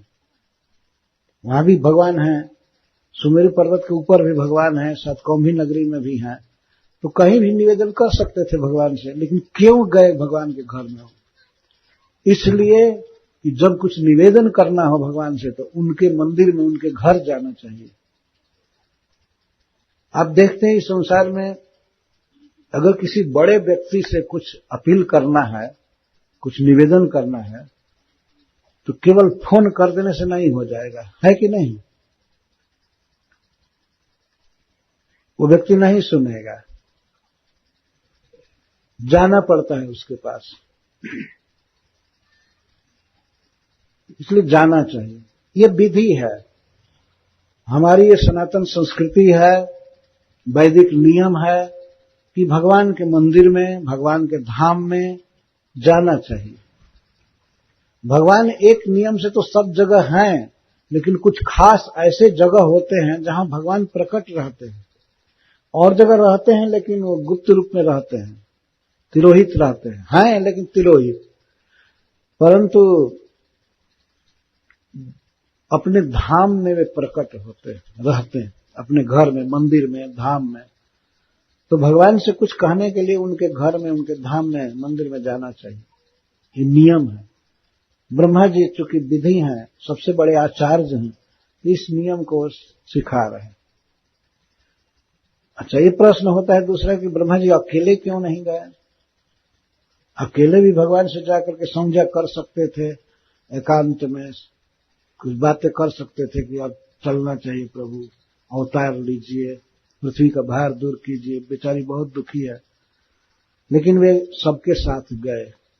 तो इस पर यह शिक्षा मिलती है कि भगवान के धाम में और भगवान के मंदिर में अपने स्वजनों के साथ जाना चाहिए। स्वजनों के साथ जाना चाहिए, अपनी पत्नी के साथ, अपने बच्चों के साथ, माता पिता के साथ, भाई के साथ, जितने लोग जा सकें जाना चाहिए। छोटे छोटे बच्चों को भी भगवान के मंदिर में ला करके उनसे प्रणाम कराना चाहिए। भगवान को प्रणाम करेंगे, एक संस्कार बनता है उनके हृदय में। भगवान का प्रसाद लेते हैं, आरती लेते हैं, भगवान की परिक्रमा करते हैं, कुछ कीर्तन होता है उसको सुनते हैं, कथा होती है सुनते हैं। तो भगवान के मंदिर में अवश्य जाना चाहिए, और समाज के साथ। यह नहीं कि मंदिर में अकेले जाकर के नमाज पढ़ आए और परिवार को से कोई मतलब नहीं। परिवार को लेकर के जाना चाहिए, ये सनातन नीति है।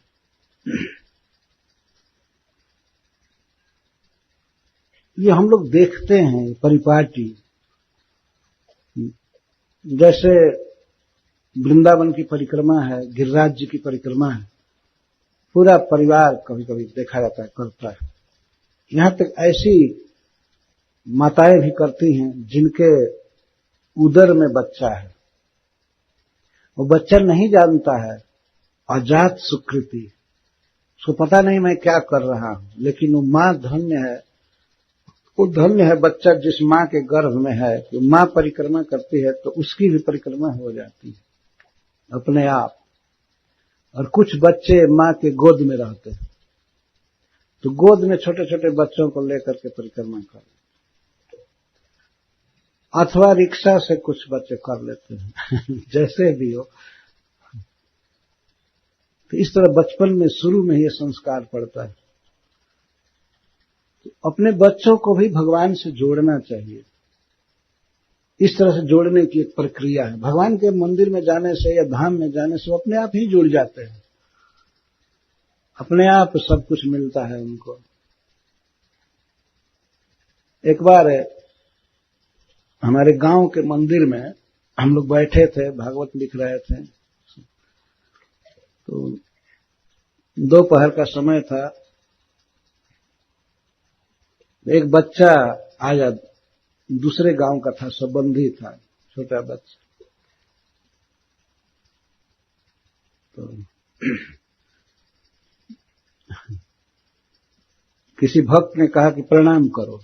दूसरे गांव का था इसलिए इतना संस्कार नहीं था, प्रणाम करो। लेकिन इतना विश्वास था कि मंदिर में भगवान रहते हैं, तो वो कहा कि चूंकि पट बंद था, किवाड़ बंद था, भगवान किधर हैं?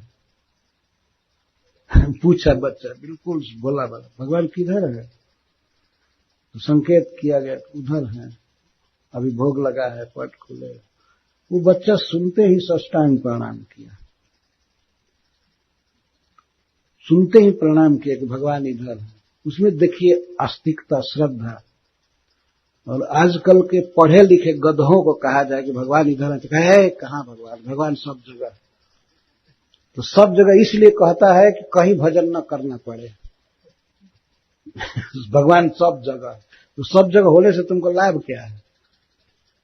भगवान है सब जगह, इसमें संदेह नहीं है, लेकिन भगवान से निवेदन करने के लिए, उनको प्रणाम करने के लिए मंदिर जाना चाहिए, उनसे कुछ कहने के लिए, चाहे अपना दुख कहे, चाहे अपना प्रेम कहे भगवान से, जो भी कहना हो भगवान के मंदिर में जाकर के कहना चाहिए, ये नियम है। तो आजकल एक बहाना बना ली है, वो भगवान तो सब जगह है, मंदिर जाने की क्या जरूरत है, बस केवल ऑफिस जाओ और बाकी मंदिर न जाओ। तो भी कह सकते थे ऑफिस में जाने की क्या जरूरत है, कहीं भी कोई काम कर सकते हैं। आजकल वैसे भी काम होने लगे कंप्यूटर पर, घर बैठे रहिए और काम होता है। लेकिन फिर भी ऑफिस में विशेष मीटिंग में जाना ही पड़ता है। मीटिंग जब होती है बड़ी बड़ी, तो उसमें जाना पड़ता है। तो भगवान के मंदिर में जाने का नियम रखना चाहिए। भले 5 मिनट 2 मिनट भगवान को प्रणाम करने मात्र से भगवान मान लेते हैं कि मेरा दास उपस्थिति तो दे गया है, और भगवान देखेंगे हम पर, तो उनकी दिव्य दृष्टि है, उससे रोग दुख दरिद्रता सब समाप्त होती है भगवान के देखने से। आपने सुना है ना, महाभारत में एक ऐसी स्त्री थी गांधारी, जो किसी के देह पर देखती तो उसका देह वज्र हो जाने वाला था। वो कभी पति के अलावा किसी पर नहीं देखी थी। रात के समय जब पति के साथ रहती थी तो पट्टी खोल करके रहती थी, आंख की पट्टी। उसका जब विवाह हुआ तो उसने सुना कि हमारे पति अंधे हैं, तो वो किसी स्त्री को नहीं देखेंगे, तो मैं भी अपने जीवन में किसी पुरुष को नहीं देखूंगी। इसलिए वो स्वेच्छा से अंधापन स्वीकार की थी, पट्टी बांध करके रहती। तो उसकी आंखों में इतनी शक्ति थी, वो किसी पर देख देती तो उसका शरीर वज्र का हो जाता। तो दुर्योधन पर देखना चाहती थी, उसके शरीर को वज्र बनाने के लिए। तो जब एक साधारण स्त्री में, मानवी में ये शक्ति हो सकती है दृष्टि में, तो फिर भगवान जिस पर देखें वह क्यों नहीं सुखी होगा, वो क्यों नहीं समृद्ध होगा? ये स्वाभाविक है। इसलिए इसके लिए भी मंदिर में जाना चाहिए कि भगवान हमको देखें। वृंदावन में एक सत्य घटना है। एक स्वामी जी का नाम शरणानंद जी था, वे बांके बिहारी मंदिर में रोज जाते थे, और जन्म से ही वे सूर थे, देखते नहीं थे कुछ। तो कुछ नवयुवकों ने एक दिन व्यंग किया, मंदिर के गली में। उन्होंने कहा कि स्वामी जी, सब लोग तो आकर के बांके बिहारी जी का दर्शन करते हैं, लेकिन आपको तो दिखाई नहीं पड़ता है, तो आप क्यों आते हैं मंदिर? तो स्वामी जी ने कहा कि हाँ, मैं इसलिए आता हूं कि बांके बिहारी जी हमको देखें। मैं अंधा हूं, बांके बिहारी अंधा नहीं है ना। मैं आता हूं कि वे मुझको देखें। बड़े ही सरल ढंग से उन्होंने उत्तर दिया। भगवान को हम देखते हैं और भगवान हमको देखते हैं। हो सकता है कि हम ध्यान से भगवान को न देखें, चित्त इधर उधर हो, लेकिन भगवान का मन तो इधर उधर होगा नहीं, वो तो प्रेम करते ही हैं। इसीलिए मंदिर में जाना चाहिए। अगर मंदिर निकट है तो भगवान के मंदिर में अवश्य पधारना चाहिए। और धाम में, जैसे धाम है वृंदावन, जगन्नाथपुरी, मायापुर, अयोध्या, चित्रकूट, ये सब धाम है भगवान, जहां भगवान रहते हैं। भले कोई उनको देखे या न देखे, लेकिन रहते हैं। अनेक श्री विग्रह के रूप में अनेक मंदिरों में विराजते हैं, जहां भगवान की सेवाएं होती है, भगवान को भोग लगाया जाता है, कीर्तन होता है, कथाएं होती हैं। इसीलिए श्री ब्रह्मा जी देवताओं को लेकर के भगवान के धाम गए, क्षीर सागर के तट पर गए, और वहां से निवेदन करेंगे, प्रार्थना करेंगे। एक बार ऐसी घटना हुई थी, जब रावण का अत्याचार बढ़ा था, भगवान राम के अवतार के पहले, तो देवताओं की एक मीटिंग हुई थी। पृथ्वी इसी तरह से ब्रह्मा जी की शरण में गई, और ब्रह्मा जी सभी देवताओं को लेकर के मीटिंग किए। मीटिंग किए तो अब सोच रहे थे, ब्रह्मा जी ने कहा कि बिना भगवान के अब कोई दुख नहीं हर सकता है, तो उनसे कहना चाहिए। इतना रावण से घबराए हुए लोग थे, इतना घबराए हुए थे कि वो जमात अगर वो सुन लेता कि क्षीर सागर के तट पर जा रहे हैं, तो वहीं पर कोई बम विस्फोट आदि कर दिया होता। वो आतंकवादी था रावण, कुछ किया होता। इसलिए डर के मारे देवता लोग नहीं गए। तो आपस में मीटिंग कर रहे हैं, उसमें भगवान शिव भी थे। कहाँ जाया जाए, कहाँ प्रभु से कहा जाए, कहाँ हमारी पुकार उनके कान में जाएगी। तो पूर्व कुंठ जान कह को, कोई कोई कहते थे बैकुंठ जाना चाहिए, कोई कोई कहते थे को कह पय निधि बस प्रभु सोई, कोई कोई कहते थे कि भगवान क्षीर समुद्र में रहते हैं। तो जिनकी जैसी मति थी उसके वैसे कहते थे कि यहां जाना चाहिए, वहां जाना चाहिए। लेकिन इतना रावण का भय था कि जा नहीं सकते। तब ते ही समाज गिरजा में रहे। हे गिरजा, हे पार्वती, मैं उस समाज में था जब देवता सब मीटिंग कर रहे थे। अवसर पाई वचन एक कहूं, तो ब्रह्मा जी ने हमसे पूछा, एक अवसर दिया कि सब लोग बोलते हैं लेकिन शिव जी कुछ कहे, क्या करना चाहिए हम लोगों को। तो ते ही समाज गिरजा में रहूं, अवसर पाई वचन एक कहूं। क्योंकि रावण का बृहद अत्याचार था, इसलिए कहीं जा नहीं सकते थे। अतः शिव जी ने कहा, हरि व्यापक सर्वत्र समाना, प्रेम ते प्रकट हो ही मैं जाना।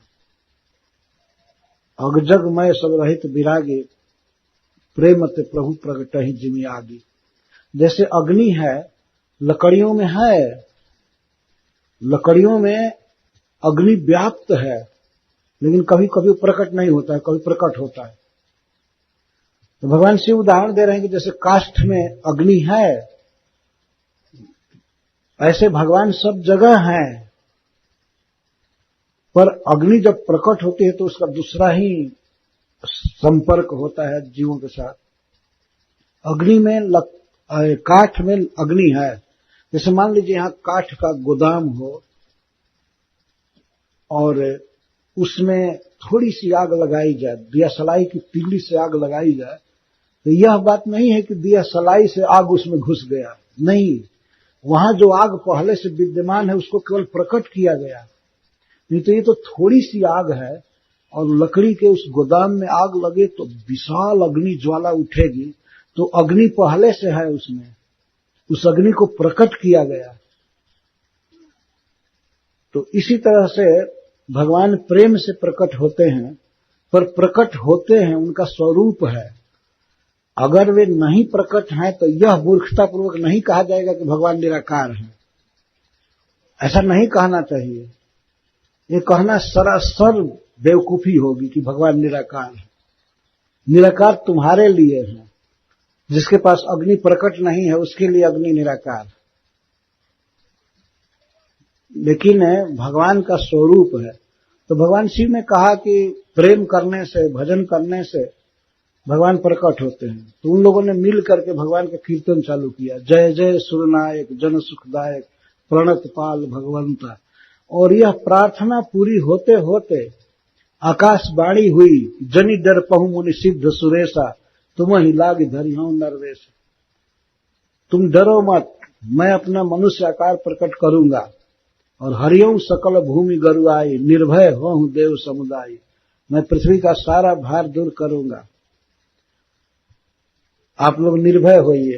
अंशन सहित मैं अपने अंशों के साथ आऊंगा, 4 रूप धारण कर। मतलब भगवान ने संकेत किया कि राम, भरत, लक्ष्मण, शत्रुघ्न, इनके रूप में मैं आऊंगा। तो देवता लोग फिर जुड़ा गए, शांति प्राप्त हो गई कि भगवान अब आएंगे। तो यह सनातन परंपरा है कि भगवान के मंदिर में जाना चाहिए, परिवार के साथ जाना चाहिए, अगर सुविधा है तब।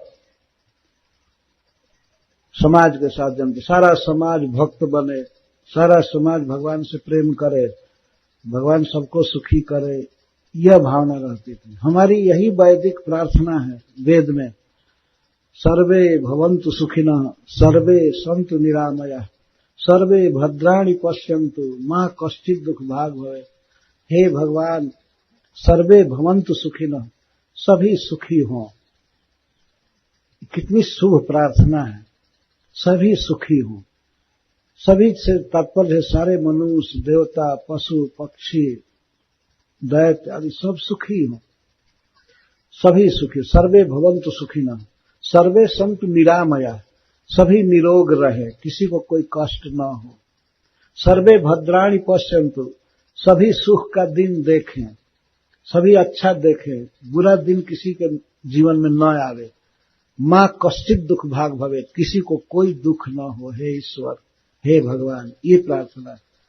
तो इसी तरह से भगवान की भक्ति करने में भी समाज चाहिए, international society for Krishna consciousness.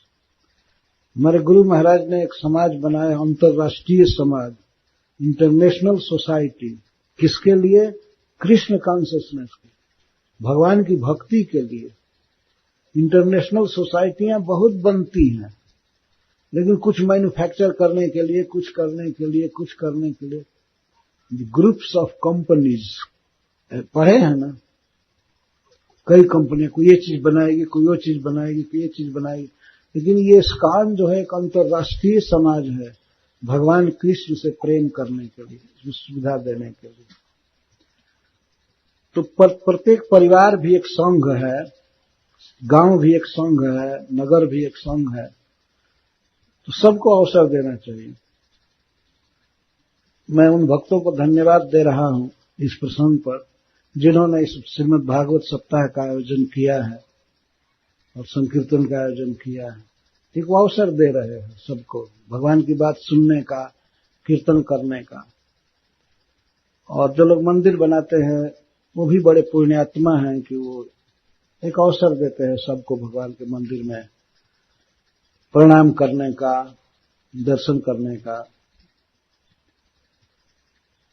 यह बहुत शुभ काम है। तो श्री ब्रह्मा जी देवताओं को लेकर फिर समुद्र के तट पर गए। जब प्रार्थना सभी देवता कर रहे थे भगवान से, हे प्रभु, हम बहुत दुखी हैं, आप कृपया पृथ्वी पर आइए, अपने गोलोक धाम से, वैकुंठ से आप इस पर आइए। तो ऐसा प्रार्थना करते करते ब्रह्मा जी समाधिस्थ हो गए, समाधि आ गई। तो गिरम समाधौ गगने समीरिताम मिशन वेधा स्त्री दशानुवाच। इसके पहले श्लोक है कि तत्र गत्वा जगन्नाथम देव देवम वृषा कपिम पुरुषम पुरुष सुक्तेन उपतस्थे समाहित। ब्रह्मा जी समुद्र क्षीर सागर के तट पर भगवान की स्तुति करने लगे।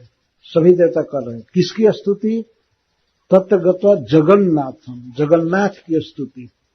कृष्ण का, श्री भगवान का एक नाम है जगन्नाथ। जगन्नाथ का अर्थ जगत, जगताम, जीवा नाम नाथ रक्षक जगन्नाथ। जो जीवों के पालक हैं, रक्षक हैं, पोषने वाले हैं, उनको जगन्नाथ कहते हैं। भगवान श्री कृष्ण सबके रक्षक है, सबको सब कुछ दे रहे हैं, जो जगन्नाथ। तो जगन्नाथ हैं तो देवताओं के भी नाथ हुए। तत्र गत्वा जगन्नाथम देव देवम, वो देवताओं के भी देवता हैं। हम लोग कुछ देवताओं का भजन करते हैं, लेकिन ये देवता किसका भजन करते हैं? कृष्ण का, भगवान विष्णु का।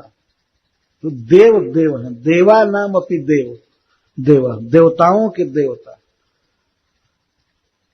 केवल मनुष्यों के ही पूज्य नहीं है भगवान, देवताओं के भी आराध्य हैं, देवताओं के भी स्वामी हैं, पूज्य हैं। उसको देव देव कहते हैं। वृषा कपिल, और वे कामनाओं की, आशीर्वाद की वर्षा करते हैं और क्लेशों को कपा देते हैं, दुख दूर करते हैं, इसलिए उनको वृषा कपि कहा जाता है। जो जीवन में दुख आया है उसको दूर कर देते हैं, और जो चाहिए सुख वो सब वर्षा करते हैं, देते हैं।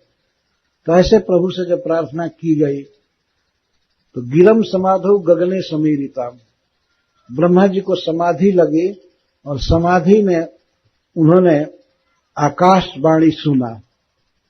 गगने समीरिताम, आकाश में बोलने वाला व्यक्ति दिखाई नहीं दे रहा था, लेकिन उसकी आवाज सुनाई पड़ रही थी। गिरम समाधो गगने समीरिताम निशम्य वेधा स्त्री दशानुवाच। उसको सुन करके ब्रह्मा जी प्रकट फिर देवताओं से बोले। वो लोग सब कुछ मंत्र पढ़ रहे थे, कीर्तन कर रहे थे। तो ब्रह्मा जी ने शांत करा, अभी शांत होइए, शांत होइए। निशम्य वेधा स्त्री दशानुवाच। देवताओं से ब्रह्मा जी बोले। सब जब शांत हो गए तो बोले कि पुरई व पुंसा व धृतो धरा जोरो भवद भीरंसर जदसुप जन्यताम जाव सदुर्व्याम भरमीश्वरेश्वर स्वकाल सत्या छपे चरित भूमि। देवता लोग शांत हो गए तो ब्रह्मा जी कहते हैं, पहले से ही परम पुरुष श्री भगवान को पृथ्वी के दुख का पता है। पहले से मतलब हम लोगों के निवेदन के पहले ही, प्रार्थना के पहले से ही भगवान को पता है। धरा ज्वर, धरा का ज्वर, ज्वर मतलब पीड़ा, दुख। पृथ्वी के दुख का पता भगवान को हम लोगों की प्रार्थना से पहले ही है। प्रार्थना की कोई आवश्यकता नहीं रही। एक प्रकार से भगवान सर्वज्ञ है, किधर क्या हो रहा है पृथ्वी में या किसी के हृदय में क्या संकल्प विकल्प उठ रहा है, वो सब कुछ जानते हैं, सर्वज्ञ।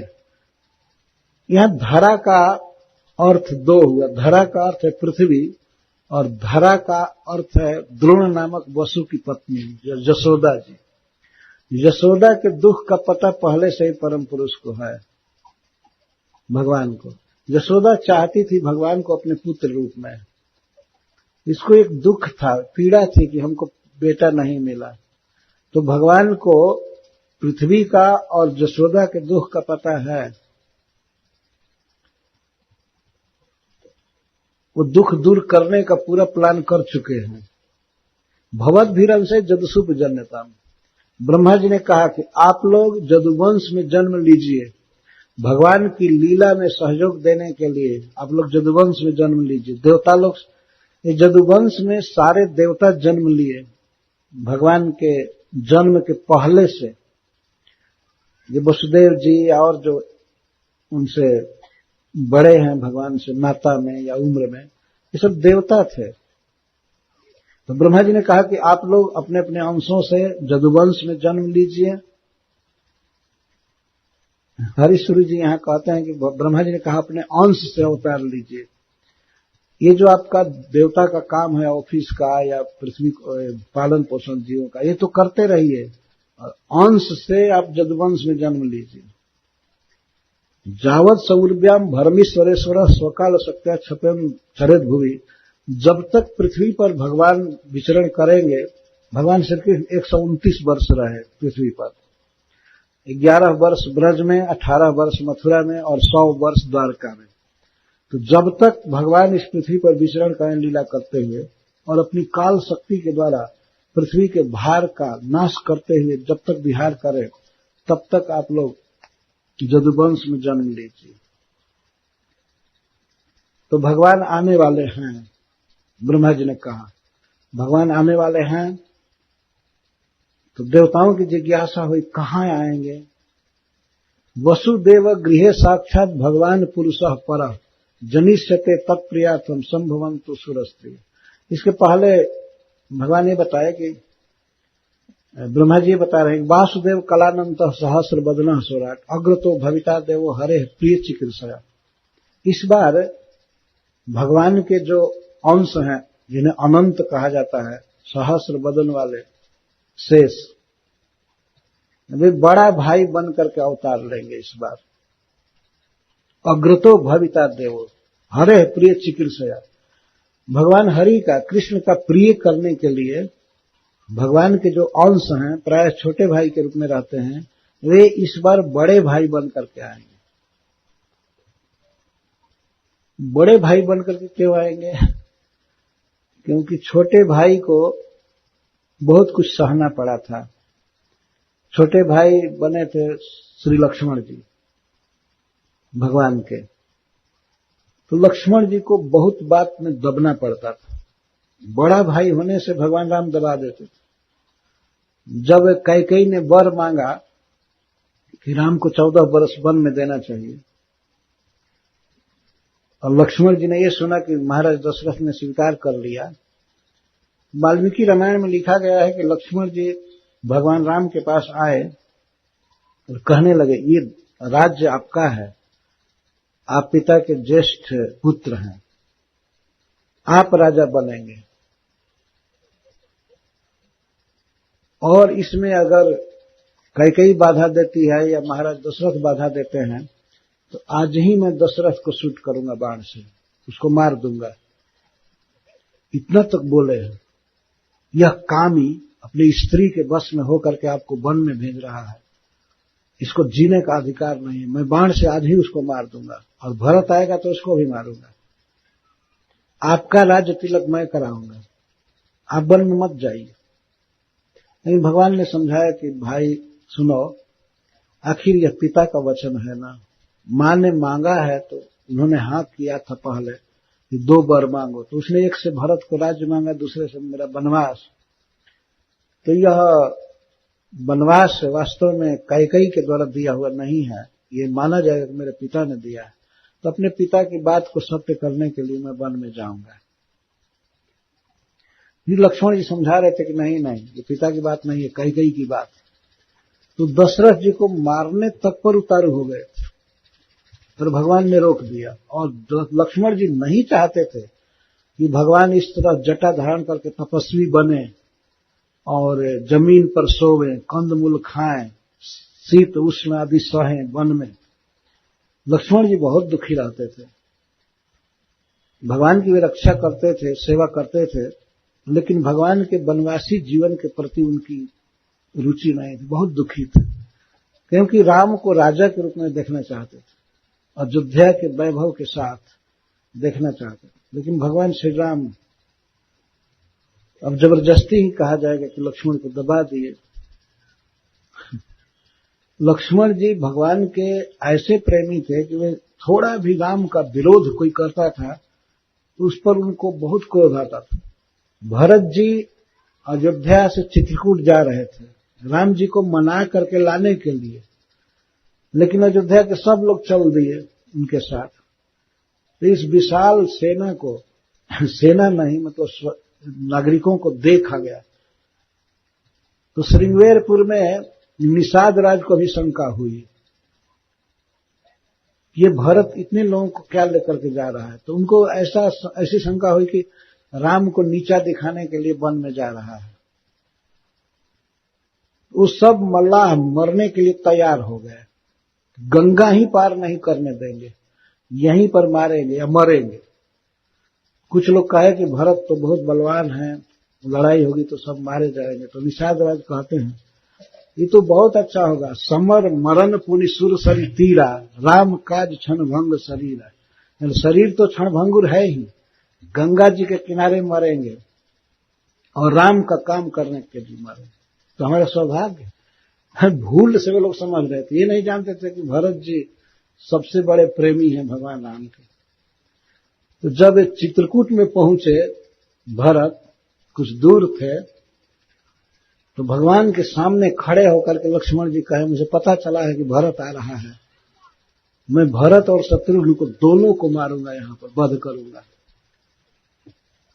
वो इतना उसका मन बढ़ गया है कि आपको नीचा दिखाने के लिए, हीन साबित करने के लिए आ रहा है। लेकिन बाद में जब भरत जी की दीन दशा लक्ष्मण ने देखा कि भरत जी इस तरह रोते हुए आए थे और भगवान को मनाने के लिए, तो ऐसी दशा हुई कि जब भरत जी भगवान को प्रणाम किए, भगवान राम को, तो भगवान राम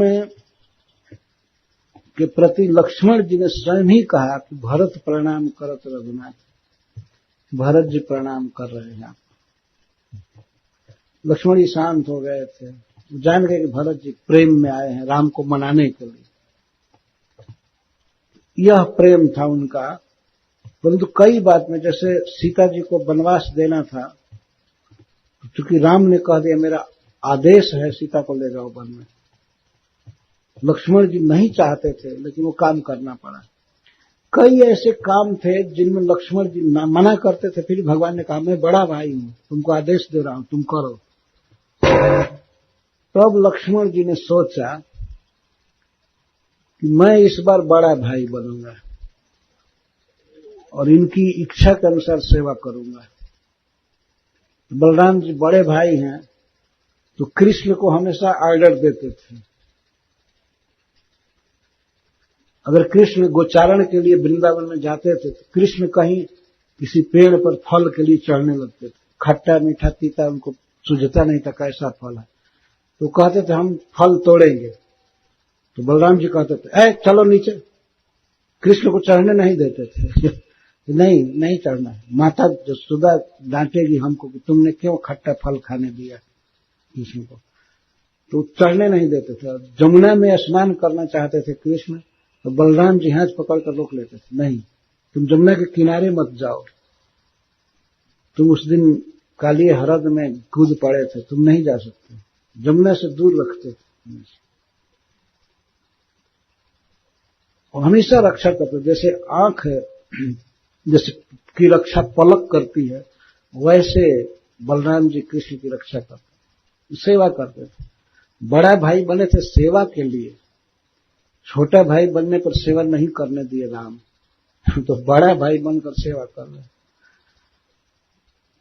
तो ब्रह्मा जी ने कहा कि भगवान के जो अंश हैं अनंत शेष, वे अग्रज बन करके अवतार लेंगे।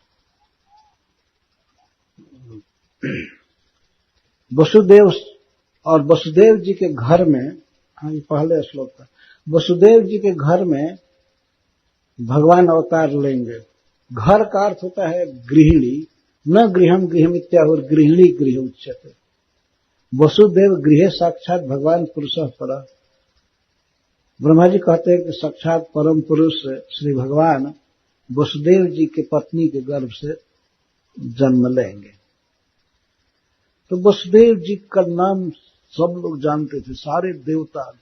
जब वसुदेव जी का जन्म हुआ था उस समय देवताओं के नगाड़े अपने आप बजे थे और पूरे विश्व में हल्ला हो गया कि भगवान इसको पिता बनाएंगे, पिताश्री बनाएंगे, स्वीकार करेंगे, भगवान इनके पुत्र रूप में अवतार लेंगे। तो उसी को भगवान कहे कि वसुदेव जी के घर में मैं अवतार लूंगा और भगवान के सेवा के लिए आप लोगों की जो स्त्रियां हैं वे सब जाएं भगवान की प्रियाओं की सेवा के लिए।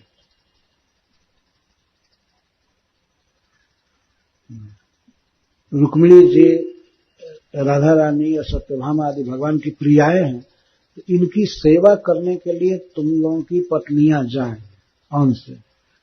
देवलोक से यदुवंश में या इधर उधर क्षत्रियों के यहाँ जन्म लेगी स्त्रियां जो भगवान के प्रियाओं की सेवा करेंगी। वसुदेव गृहे साक्षात भगवान पुरुषः पर जनिष्यते तत्प्रियार्थम संभवन्तु सुरस्त्रिय। देवताओं की स्त्रियां जन्म ले, देवता भी जन्म लिए यदुवंश में और देवताओं की स्त्रियां भिन्न भिन्न क्षत्रिय परिवारों में जन्म ली सेवा करने के लिए भगवान की प्रियाओं की। और विष्णु और माया भगवती जया सम्मोहितम जगत आदिष्टा प्रहुणान से न कार्यार्थे संभविष्य। और भगवान की जो बहिरंगा शक्ति है माया शक्ति, यह भी जन्म लेगी। इसको जन्म लेना है, कहां जन्म लेना है वो बात समझ गए संकेत से। जसोदा के गर्भ से जन्म लेंगी भगवान की माया शक्ति, भगवान का यह आदेश है। इस प्रकार इत्यादिश्य सुरगणान प्रजापति पतिर्विभु आश्वास च महिम गिरभि स्वधाम परमम जयऊ। ब्रह्मा जी सभी देवताओं को समझाए, पृथ्वी को समझाए, सबकी ड्यूटीज बता रहे थे। आदेश आपका ये कर्तव्य है, आपको ये करना है, ये करना है, यहाँ जन्म लेना है।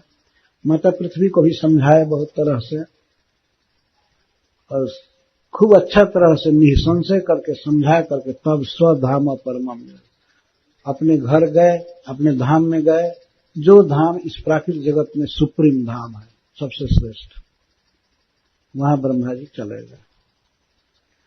इस प्रकार भगवान के अवतार की प्रस्तावना हो गई। अब भगवान कहाँ अवतार लिए और किस स्थिति में किसके यहाँ, ये कथा इसके बाद है। सबसे पहले स्थान का वर्णन है, किस स्थान में भगवान अवतार लिए। वो है भारतवर्ष के इलावृत ब्रह्मावर्त में, श्री मधुपुरी में, मथुरा जी में। सूरसेनो मधुपुरी मथुरा मां वसंतपुरी, सूरसेनो जदुपति मथुरा मां वसंतपुरी, माथुरान सुरसेनाश्च विषयान बुभुजे पुरा। इस तरह से अवतार की बात होगी। कहाँ अवतार लेंगे? सबसे पहले प्लेटफार्म, प्लॉट। भगवान इस प्राकृतिक जगत में आते हैं, भगवान कृष्ण आए तो स्थान